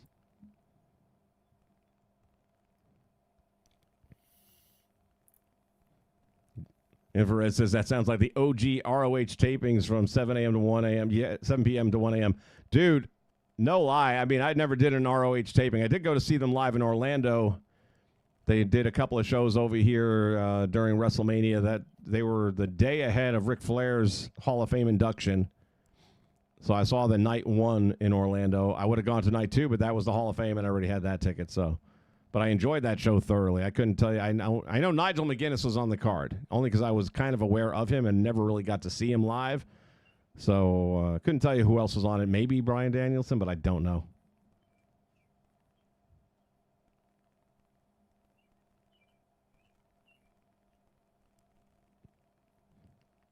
Yeah, it used to take 6 months and then 3 months before they would ever get available to stream or buy on DVDs and all that stuff. Now it's a month. I mean, it really depends on what title you're talking about and if it's still, again, within this movie, Grogu, dropped 70% in 1 week.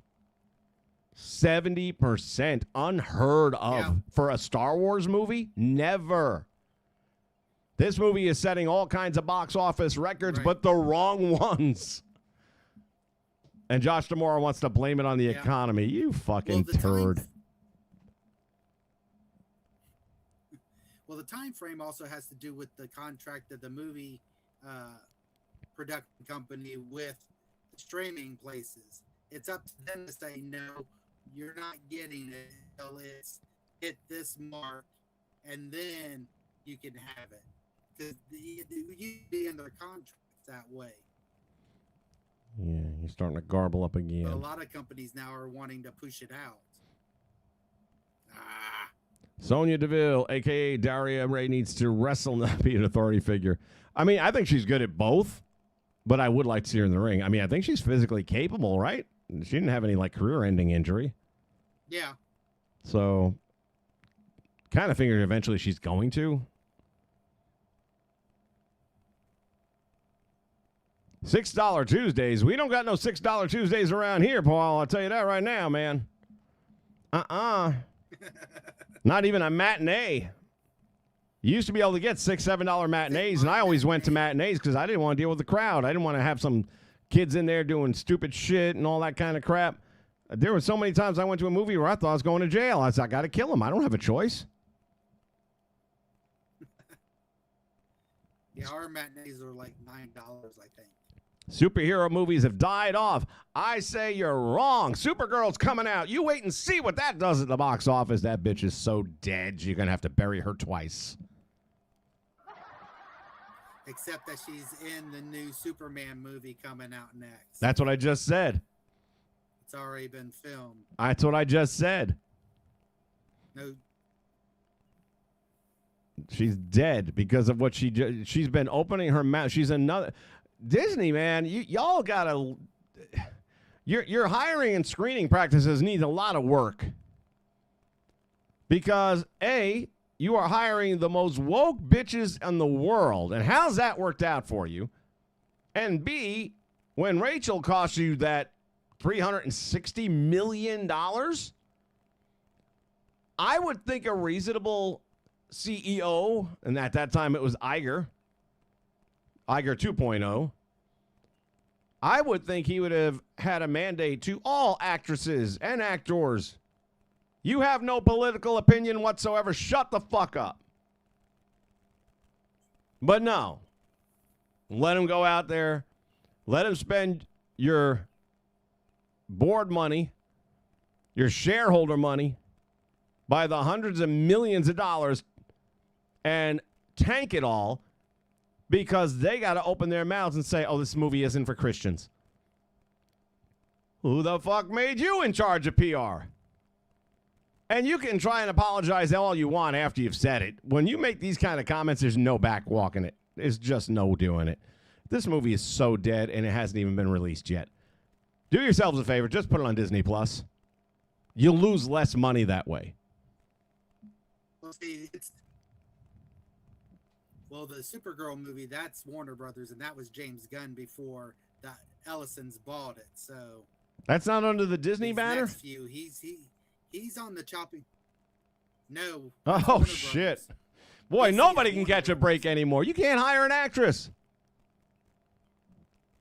Nope. But that's the thing. It's like they've already told James Gunn, if Supergirl and Man of Tomorrow fucking flops, he's done. They're letting him go. He will no longer be in charge of the DC brand for them. Here's the thing. You can do that all you want. It's done now. It doesn't matter anymore. You're not getting fans back. Once they're gone, they don't come back. You might get some new ones, but you won't. Disney had a mentality when I worked there. They shared with us. You have a guest that's staying with us. They're not happy. They had a bad experience. They're telling you they're not happy about it. Give them free park tickets. Give them a special dinner situation or whatever it is. Make something happen to make them happy. And it's like, yeah, but man, they're taking advantage of the situation. You know they're bilking this because we've now got this reputation as if you cry, you get free shit. And the answer was always the same thing. How much does that cost us? Well, I don't know. Dinner for four. Yeah, but what does it cost us? Not what does it cost them. They're getting a free dinner for four. What do you think we're out? Not even $100. How much do you think it'll cost us to replace those four people? An average of $4,000 per person to get a new customer. And when I heard that number, and I know experts worked it out already, and I'm thinking about it, it makes sense. Companies that give a shit are going to do right by their customers because you know if you lose them, it's so much harder to get new ones. But for whatever reason, the same company that instilled this belief in me has so gone away from what their message was. And in this case, it might be Warner Brothers, but it should be the same business logic. It doesn't cost Disney $4,000 to get a new guest or a new customer or a new guy to watch their movies. It costs everybody at least $4,000 to bring somebody new to the table. And that was 6-7 years ago, so the inflation and all that is probably about $8,000 now. Yeah, and that's the same way across all entertainment.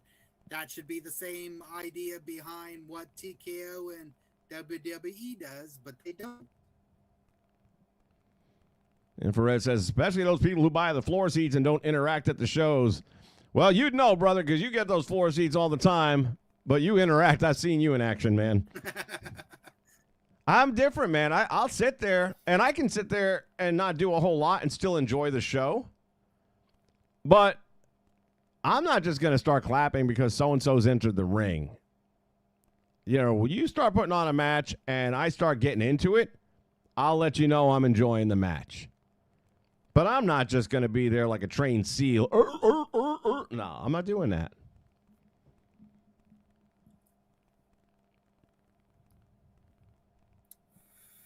Soap opera for the new fans. Yeah, maybe, I guess.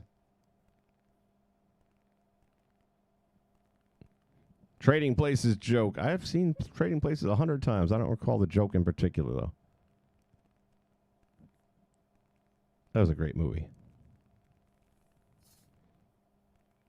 Yeah. That's because WWE and others tried to explain the fandom. Now look at what we got as fans. Exactly.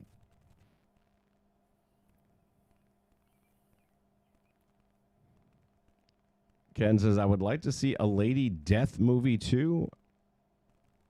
Lady Death? Is that a movie already? Absolutely. That would. What are we talking about? They're the comic books. Remember when I said my top girl comics the other day when you were showing me your comic books. I was showing him my comic books. Collection. Yeah. But the one said. You had but I said that Lady Death, Vampirilla, those were my go-to girl hero comics and stuff. But yeah, Lady Death would be fucking awesome in the theater. Witchblade, that's what you were showing me your copies of. Oh, yeah. I had comics I didn't even know I had. I was going through the box, and I'm pulling them out and sending Jay pictures of this one and that one. What's this thing worth? Because Jay knows more about that shit than I do. I said, what's this thing worth? What's this thing worth? Because I'm trying to liquidate, man. I sold off 4 boxes, I think, of my wrestling figures last week. Finally. Found a guy. The guy, if you watch Matt Cardona's wrestling figures YouTube thing, he was at a guy's place about 2 weeks ago, where he had a ton of loose figures everywhere, and I forget where Cardona bought that day. But anyway, turns out the guy's here in Orlando. I hit him up, sold all my shit to him. I still have, he got my ECW figures, which that was hard. That was really hard to part with those because I always loved those figures. I thought the art style was great. It wasn't too much. It wasn't too little. Shane Douglas, again, one of my top 5 all-time favorite wrestlers. That's the only good figure of him that's ever been made. And, yeah, I let them go. I let them go. Because they've been living in a box in a closet for a decade. What the fuck's the purpose? Now I got to get some other shit sold off and out of here. So that's how I got to the... By the way, I got a box of Star Wars figures over here. Do you want them? As soon as I get the money together for them, yeah. All right. Well, I might post them in the meantime because I almost threw them out. I almost threw them out.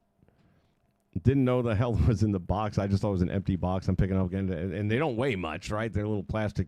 These are the 1977 original Star Wars figures, and they're very light. And I was just and something told me to open the box, and I did. I was like, oh damn, that would have cost me a few bucks. So, yeah, this guy, I asked him about it. He doesn't buy them, but he knows a guy, as the old saying goes. He's got a lot of connections when it comes to collections and collectibles and people that buy bulk items. Infrared, like I said, I wasn't insinuating that you was a SEAL. I've seen you act, man. You a wrestling fan. You're a wrestling fan, man. You do it right. I wish I could. I mean, I don't watch it the way I used to watch it either. You know, as someone in my, 18, 19, and they still had some kayfabe left. I was a wrestling fan. You know, these guys, I knew they weren't really stomping on each other. They'd be dead, right? But I thought some of this other shit was probably real. And it's a little easier to cheer for people when you still have some level of belief. But once the curtain was pulled back and it was clear as all get out that this is a work all the way from start to finish, 90% of the time, I watched it more from the business perspective. And it's the same way, like if I was watching a really good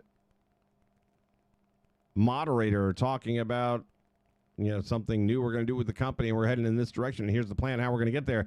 And if I bought into it and if I liked it, I'm not going to start hooting and hollering over it. I'm watching it. I'm taking it in, saying, okay, I see why we're doing this. I get it. I like that. I think that's a good idea. Maybe tweak this a little bit, but that's still overall a good thing that I can get behind.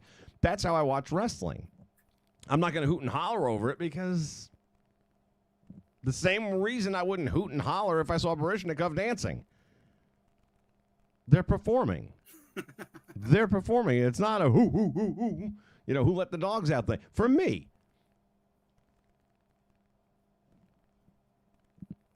But I look at it from a business standpoint now. That's why I get more out of the behind-the-scenes shit. Like that whole Montreal screw job, that was right up my alley. That's everything about wrestling I want. I want to know what happened. I want to know who got whose ass kicked. That was real. That was wrestling being real, and you don't get a lot of that. Just watch Unreal, and you'll see just how unreal really is. I saw this comedian, never seen him before, don't know his name.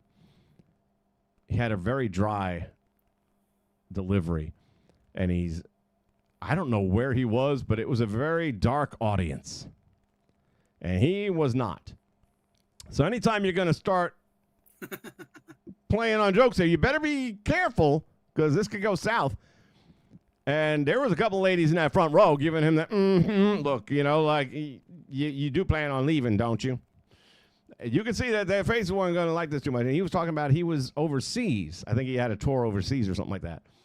And over there, they have a different interpretation of the N-word.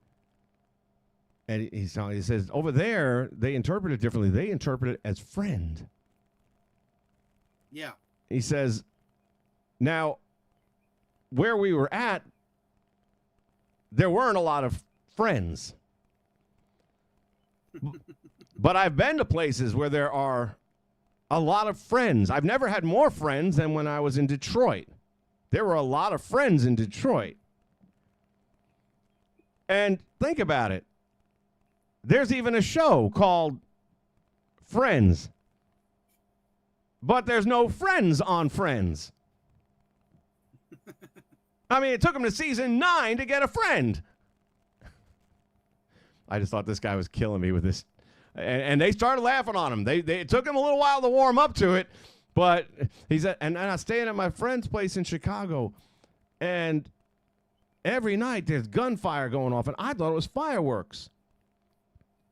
And I says to him, what are they celebrating every night? He said, oh, that's just friendly fire.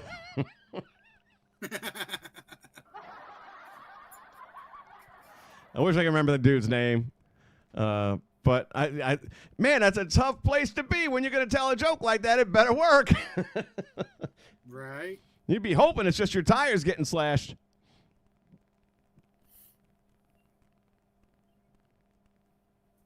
Yeah, the original San Fran toy maker toys were very good, man. They were the thing for the day, no doubt about it.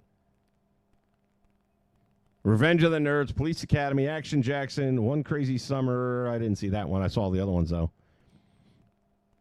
Revenge of the Nerds was the first movie I saw here in Florida with that same uncle. That was a good one. Police Academy, I saw that. Might have gone with my dad to see that one back in the day. Action Jackson I saw on HBO, which I actually liked. That was a Whoopi movie, which back then she was good.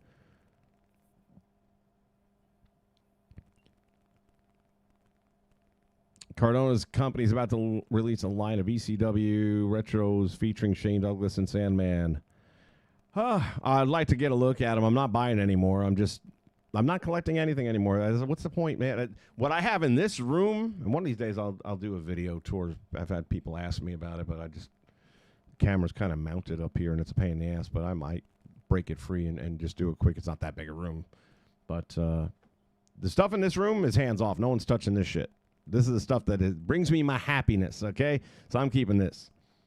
And I've got that Hall of Fame cabinet that I've shown you guys in the past out in the living room. That's not getting touched.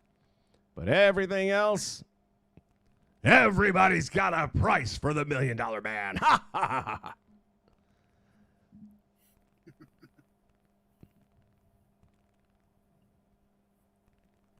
Yeah, the ECW wrestling ring. So when I sent this guy pictures of what I had, one of the things I sent him a picture of, which I didn't end up bringing it to him because it didn't seem like he wanted it, was I have one of the first WWE wrestling rings they made that was realistic. You know, where it actually had turnbuckles and little covers for the turnbuckles and things like that. And it came with a WrestleMania ring skirt. And I ended up picking up a SummerSlam ring skirt somehow, somewhere. So I have a couple of those you could change out or whatever. And I included it in the picture. He didn't look, I guess, closely at it because then when we were following up, a week later, it took us a while to actually connect. He's like, oh, man, I thought it was ECW ring. No, that's cool. I don't need that one. I'm like, oh, shit, what's wrong with my ring, man? You don't like my ring? So I still got the ring to get rid of. But Matt Cardona bought the ECW ring at a toy store might have been Michigan, like 2 days later for $1,000 in the box, presumably never used. $1,000 for the ECW wrestling ring. So I took a screenshot of that. I sent it to this guy. His name's Andrew. Sent it to him and says, well, we were talking about it. Matt went out and did it. He's like, yeah, I saw that. And I was like, yeah. I figured he'd probably know about it, being that's his thing. But if you get a hold of one and it's in good shape, it's worth at least $1,000.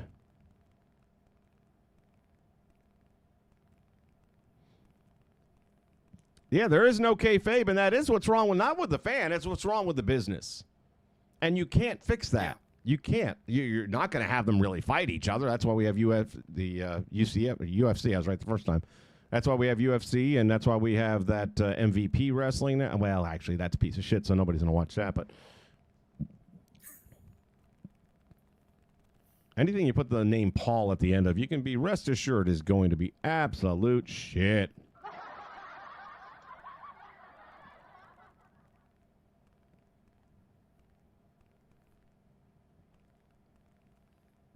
Many of them didn't grow up like us when Dusty was stabbed in the eye with a Road Warrior spike. That was such a good episode. And I didn't realize until recently, and I forget which documentary I was watching and who was doing the shoot interview, they got in serious shit for that angle with the network. I mean, like, they knew going in when they did it, Dusty knew that he was going to take it. That they were going to be in a lot of shit for it. But him and Animal went ahead and did it anyway. And, yeah, they caught some massive blowback for that angle. But here we are talking about it, so it must have done something right. Right. But even then, more recently, you had Aleister Black, his first, 1.0 in the WWE. With his eye into the corner of the stairs and all that, which he sold all the way into AEW. God bless him. And even sold it back in WWE with the tinted contact lens. But we know, even back then, I was pretty sure that Hawk's not going to take a steel spike and really poke Dusty's eyeball out with it. And I still remember the time they tied Dusty's arm to the pickup truck and broke it with the baseball bat, and how the film freeze frames before impact, which is brilliant. You know, we can't show it to you. It's too graphic, but you hear Dusty screaming bloody murder in the background. My arm, my arm. You know, hey, that if you're going to do it, it's better doing it that way. That's the Jaws effect, right? You don't see the shark. Yep. You don't see the shark, but you know it's there. The best thing ever happened to friggin' Steven Spielberg, and I know he didn't believe it in the moment, was that fucking shark never worked. That movie is so much better by accident than it would have been on purpose.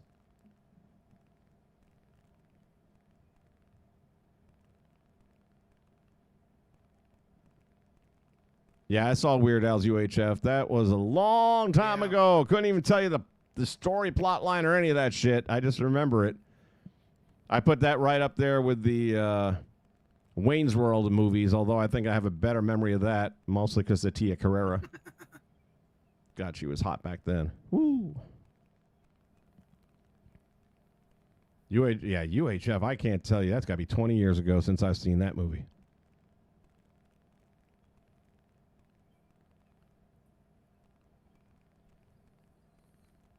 Yeah, that was what it was. TNA was... Or not TNA, TBS was getting on Dusty for that. Again, yeah, they watched, didn't they? How much you want to bet they didn't turn it in next week? They did.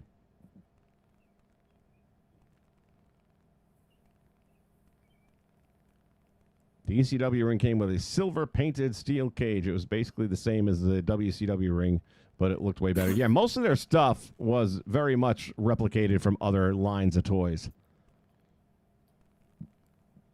But I have yet to see the actual ring or the cage accessories or anything like that, so I can't tell you firsthand what it looks like because I've never seen one.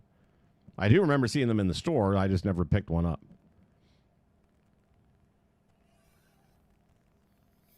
WCW ring had a red steel cage. Oh, they were ahead of their time then, weren't they?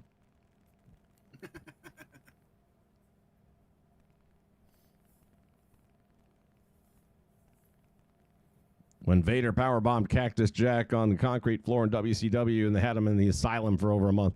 I got news for you. Mick Foley should be in an asylum at this point. And I'll say this much, too. Mick Foley going to AEW, not that I needed any proof, but it does prove beyond the shadow of any doubt that Tony Khan has zero concept of money management. This is a tax write-off for him. That's all it is. AEW does not make a profit. They're not going to. Their TV contract can't be paying off what they're losing. It can't. And they're about to lose the contract. They only have like a year left on it. It's done. They're done. And he'll be like doing YouTube shows. To pay Mick Foley $1.2 million to do what exactly? He wasn't exactly putting asses in the seats back when he could wrestle. Now all he does is come out with all his left loony bullshit. And he made it clear that's why he's leaving WWE. Don't sugarcoat it now, and now all of a sudden he wants to make, like, I appreciate everything WWE did for me and all the effort. You do not, you cheap motherfucker. And I don't blame him because they were paying him about $300,000. Okay, I get it. Legends deal. What do you want? $300,000 ain't bad to do nothing. Make a couple of appearances. Fuck, I'll do it for half. But they're willing to, look, if they're willing to part with $1.2 million, I'd go too. But just say, hey, I got a hell of an offer. I'm taking it. Don't be, this company supports Trump. I can't be part of that and all that. Well, you're right where you belong. You're with all the other misfit toys over in AEW. That's where you belong. And if you're going to get paid $1 million for that, God bless you. And damn, Tony, man, I don't know. Your dad raised a fool. Raised a fool, man. He just paid $1.2 million for his Cactus Jack figure. And this one isn't even bendable and can't wrestle. He'd have been better off paying a third of that and got one of the most realistic Cactus Jack wrestling figures and put that in the ring. Kenny Omega could have had a 5-star with it.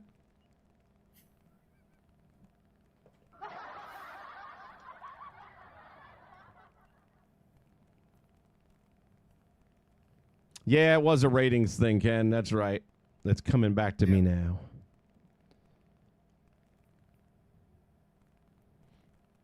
The Vader Powerbomb got Mick Foley crazy today. Yeah, no, Mick Foley's... Dwayne Johnson did that with friggin' 12 steel chairs to the head while he's handcuffed behind him. That boy's brains have been mashed potatoes for a long time.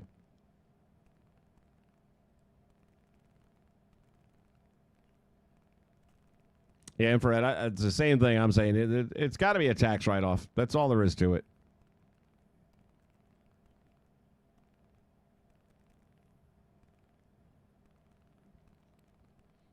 Yeah, if Tony Khan is smart, he is giving to the Republicans and stuff because he's going to need some help real soon here. Maybe he could have a couple of his top-tier athletes on the undercard at the UFC show at the White House front lawn. And people losing their minds over the White House, this sacred grounds for a UFC fight. It was like, well, under the last administration, you had a bunch of trans bitches out there with their tits hanging out on the White House front lawn. You didn't have a problem with that. Right? Fucking assholes. How do you really feel about it? Do I still have this video? I've been sitting on this thing for so friggin' long. Hold that thought. Hold on. Don't start without me. Come on over here. If you guys have not seen this, I love this. This made my day. I've had it for like 3 weeks now.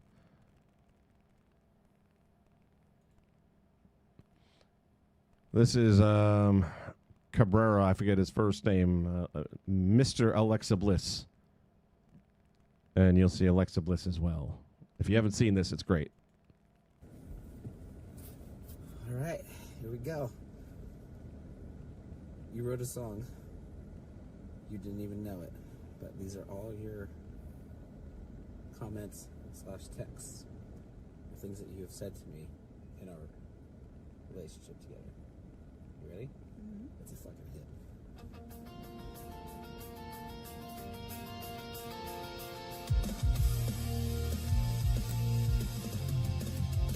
Feeling a little overwhelmed at the moment. I feel like melted ice cream. Group of drunks outside my hotel room, loud as shit. I'm so tired and starving. I'm a mess. I've been kicked, screamed at, and slapped. The super driver, prop worst driver ever. So that's another wrench in the day. Why are your pants down?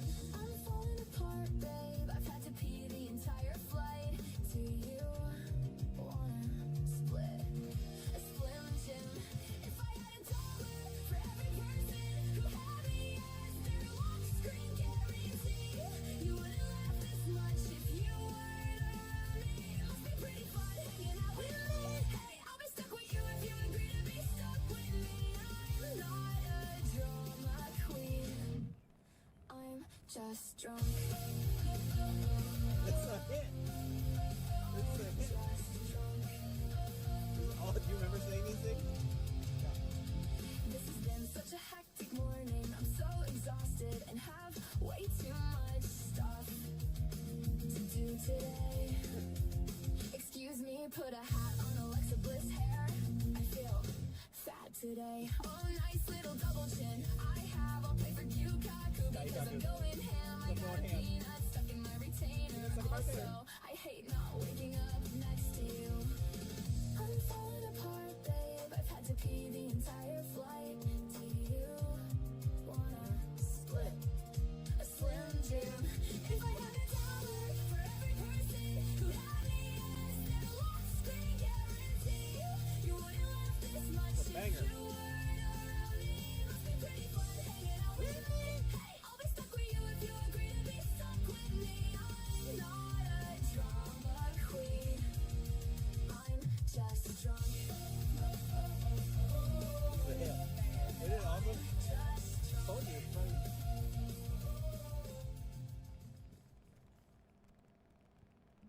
I love that freaking song. I thought that was great shit.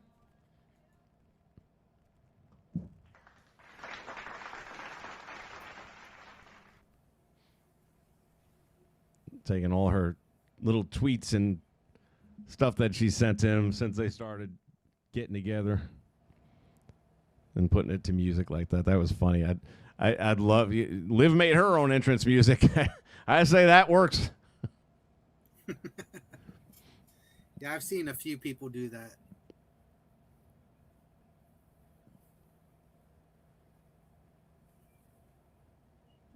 What does this say?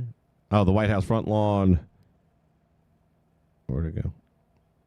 Had fights on it long before Trump. Dude, these motherfuckers, they forget history. You know, they want to talk about all the deportations and all that shit. Obama still out-deported people than Trump. I don't think he can match the record of Obama, and I'm not complaining about it. But it's funny. They don't want to talk about that. These people are cherry-picking motherfuckers that don't know history. They're stupid. Our country is so fucked right now. Because sooner or later, these assholes are going to have to take over. And boy, oh boy, are we screwed when that day comes. NWA 78th anniversary. Maybe they do need to do... Wait, they do need a 250th 4th of July anniversary.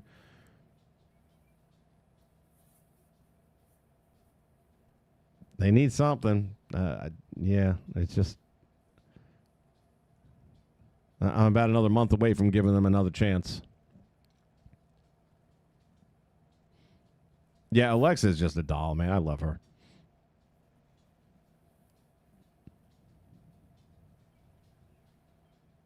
About time something good comes out of Ohio here. Yeah, up until now, it was only you. Yeah. Well, and Al Snow. I don't know, man. Al Snow ran that friggin' promotion and let the guy almost die in the ring. Oh, yeah. Alexa looking at her husband like he's silly. Yeah, like I tell you, watching that video, you can tell that I don't want to say nothing because, man, nowadays, every time you think you're looking at a good couple that might actually make it, 3 weeks later, they're getting divorced, so. But it seems like they're having fun. She looked tired, I'll say that, man. She looked like she was trying to enjoy it more, but probably had 3 hours sleep. Infrared's going to go to the NWA show, but I don't want to wait until October before the matches air on Comet. Are they that far behind, really? That's sad.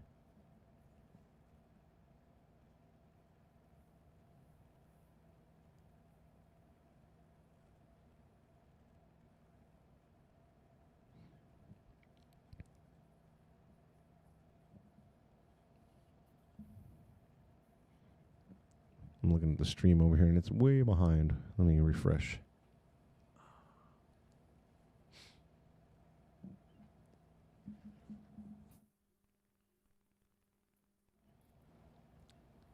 Allergies kicking in.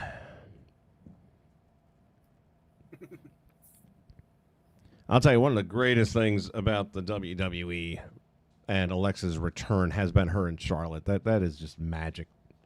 Very much like Valkyria and Rosemary were. They just work really well together. They're fun. Can't say enough. Anytime they're going to be on the screen, I know I'm going to enjoy it.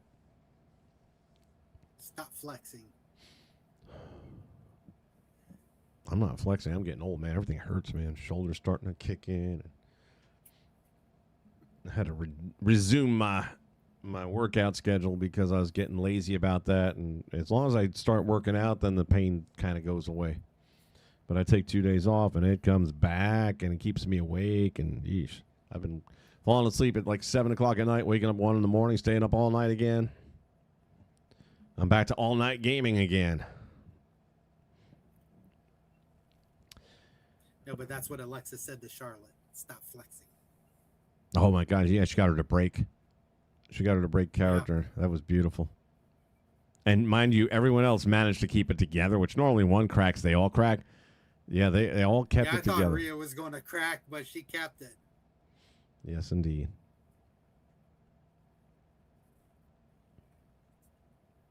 And Alexa didn't lose a beat either. She just went right back to saying what she was saying. Yeah, like I said, she just kept right on, man. That was such a great moment. It's funny how Alexa was a rising star early on, 5 title reigns since. She hasn't had one singles belt since. She doesn't need one, Ken. Doesn't need one. I hope she gets one. I'd love to see her get one last run. She has a daughter? Is that right? Yeah. And can't even be, what, a year old maybe? Yeah. Yeah, I don't know.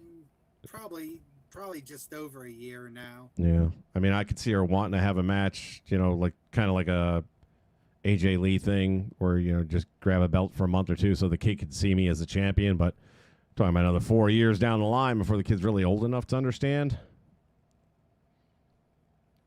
I don't know that Alexa's going to be doing it 4 years from now.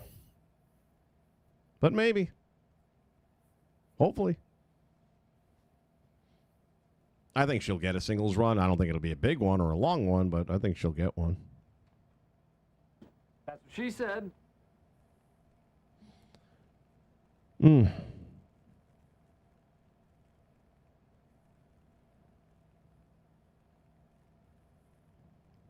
we're not saying she didn't have a title run. We're saying she didn't have a singles title run. Yeah, she's had the tag team titles. Right.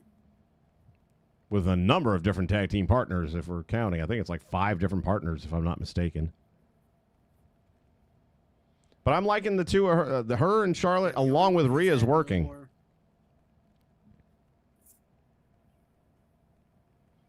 So, all right, folks. Well, we've covered everything I had on the agenda. We went longer than I anticipated. 2 hours. Good Lord Almighty. If you're watching us on Twitch, thank you so much for that. Don't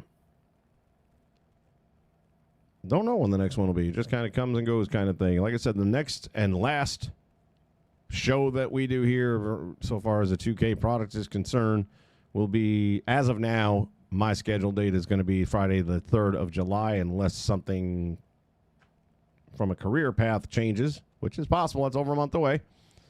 And I've been dropping some resumes waiting on answers, so anything can happen. But right now, that is the plan. I think we said 7 o'clock from memory on Friday the 3rd. And it's a Friday, so there won't be anything else to really worry about watching. It's only going to be SmackDown, and trust me, you'll be better off doing with my show than anything they're going to do.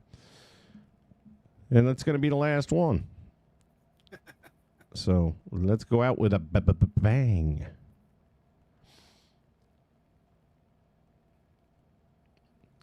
That's, I think, all I got. Jay, you got anything left? Nope. Thought you froze up on me again.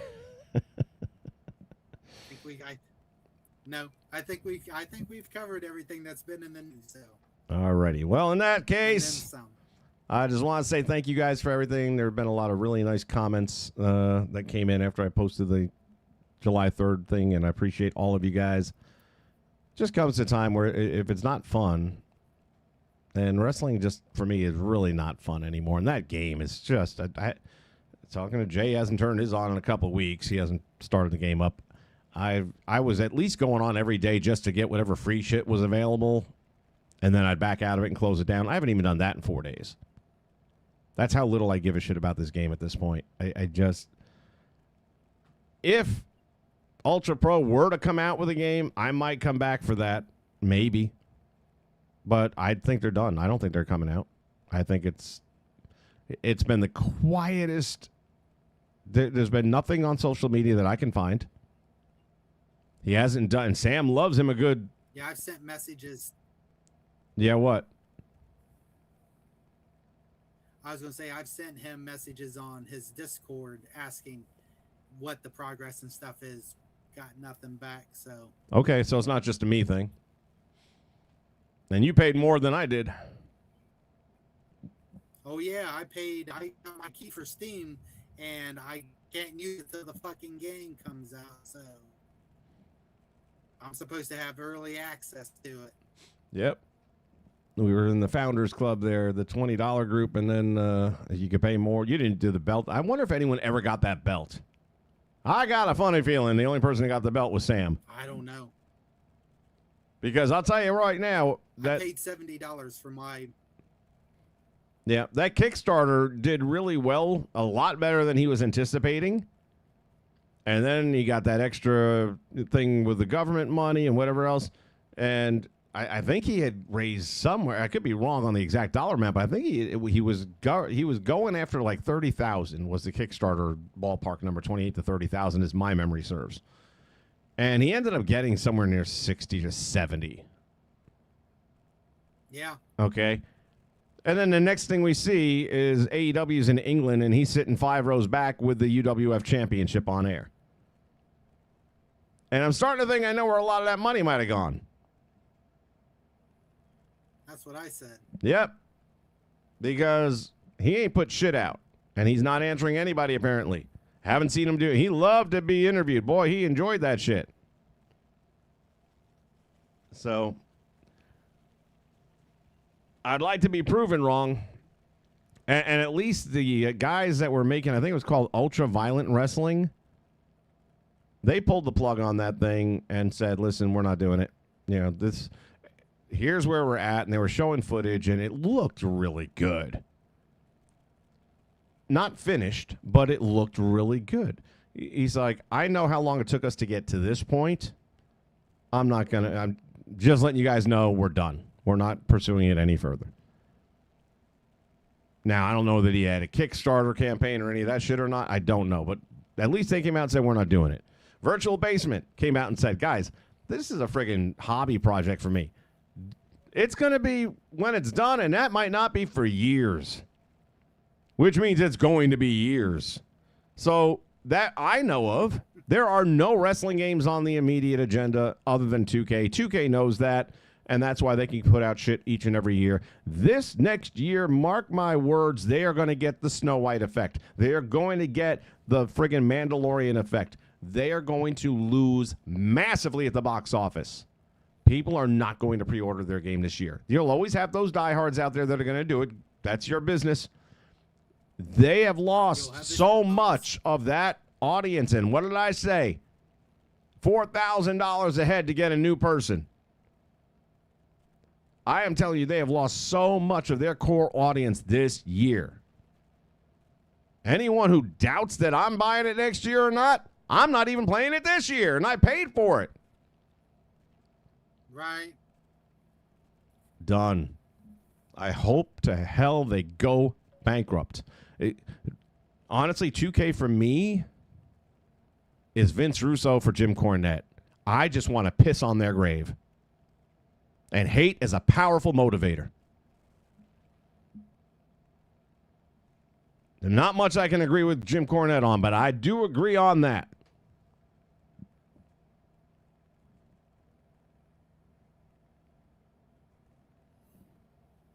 Yeah, that's what I'm saying. Virtual Basement is wrestling code.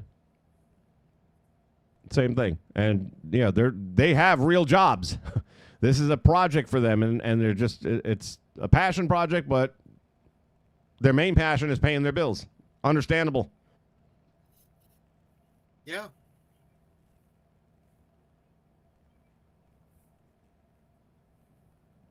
Dude, honest to God, I don't even want to code. I don't want to, be, the 15th comment or whatever bullshit, and I'm giving away 10 free I don't want one. I don't want one. Video games are supposed to bring us entertainment and joy, a release from the negative. This game has been the cause of more negative than anything. And then the way they've dealt with this, rather than coming out and saying, you know what, Yeah. we understand this is wrong, we're working on it, we're going to try and fix this, we hear you, yes, we know this is a problem, blah, blah, blah, blah, blah, yet the referee still does the run-ins, I can't book a show.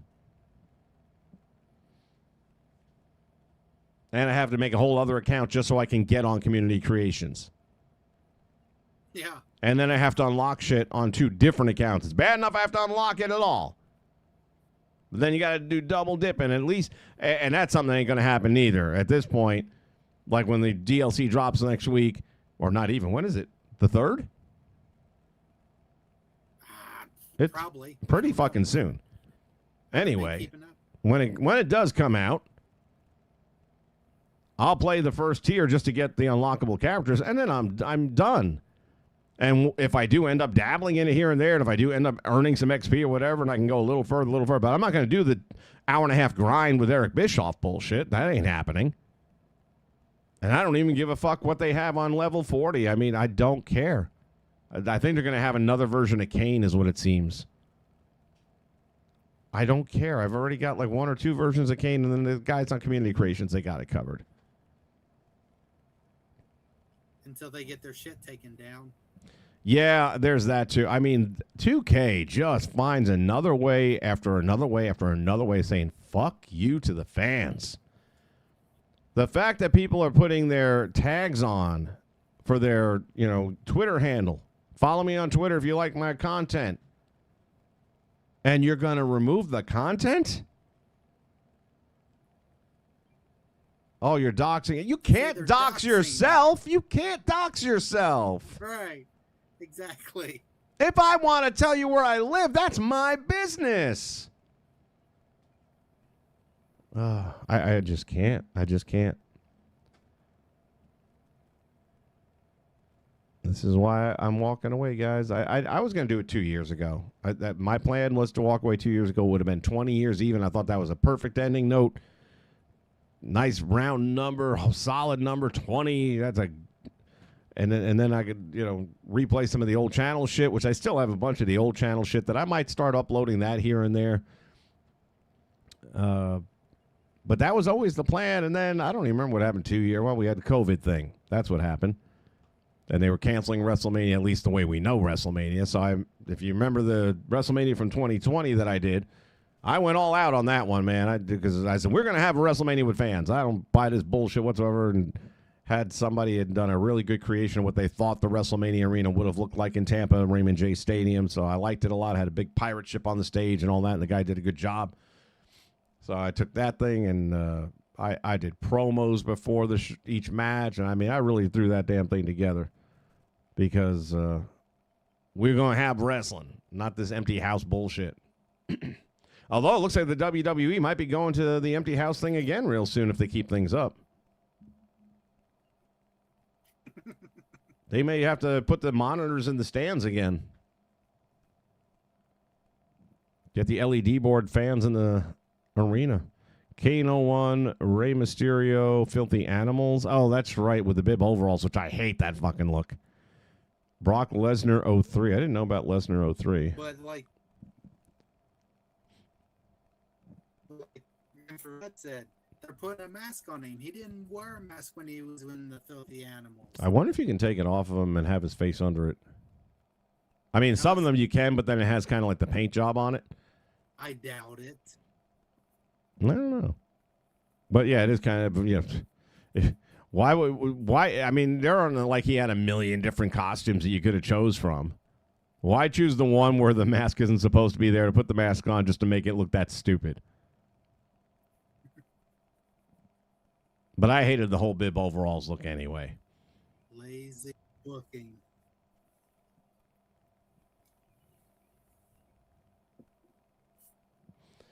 All right. Well, that's going to wrap this one up. Say goodbye, Jay. Goodbye, Jay. Goodbye, everybody. We'll catch you next time. Hold on just a moment here. We will catch you next time here when we come back, and I don't know when that'll be, but when we do, you'll know. In the meantime, have a great rest of your day, and don't forget. Bye, boys. Have fun storming the castle. Think it'll work? It would take a miracle. Bye-bye.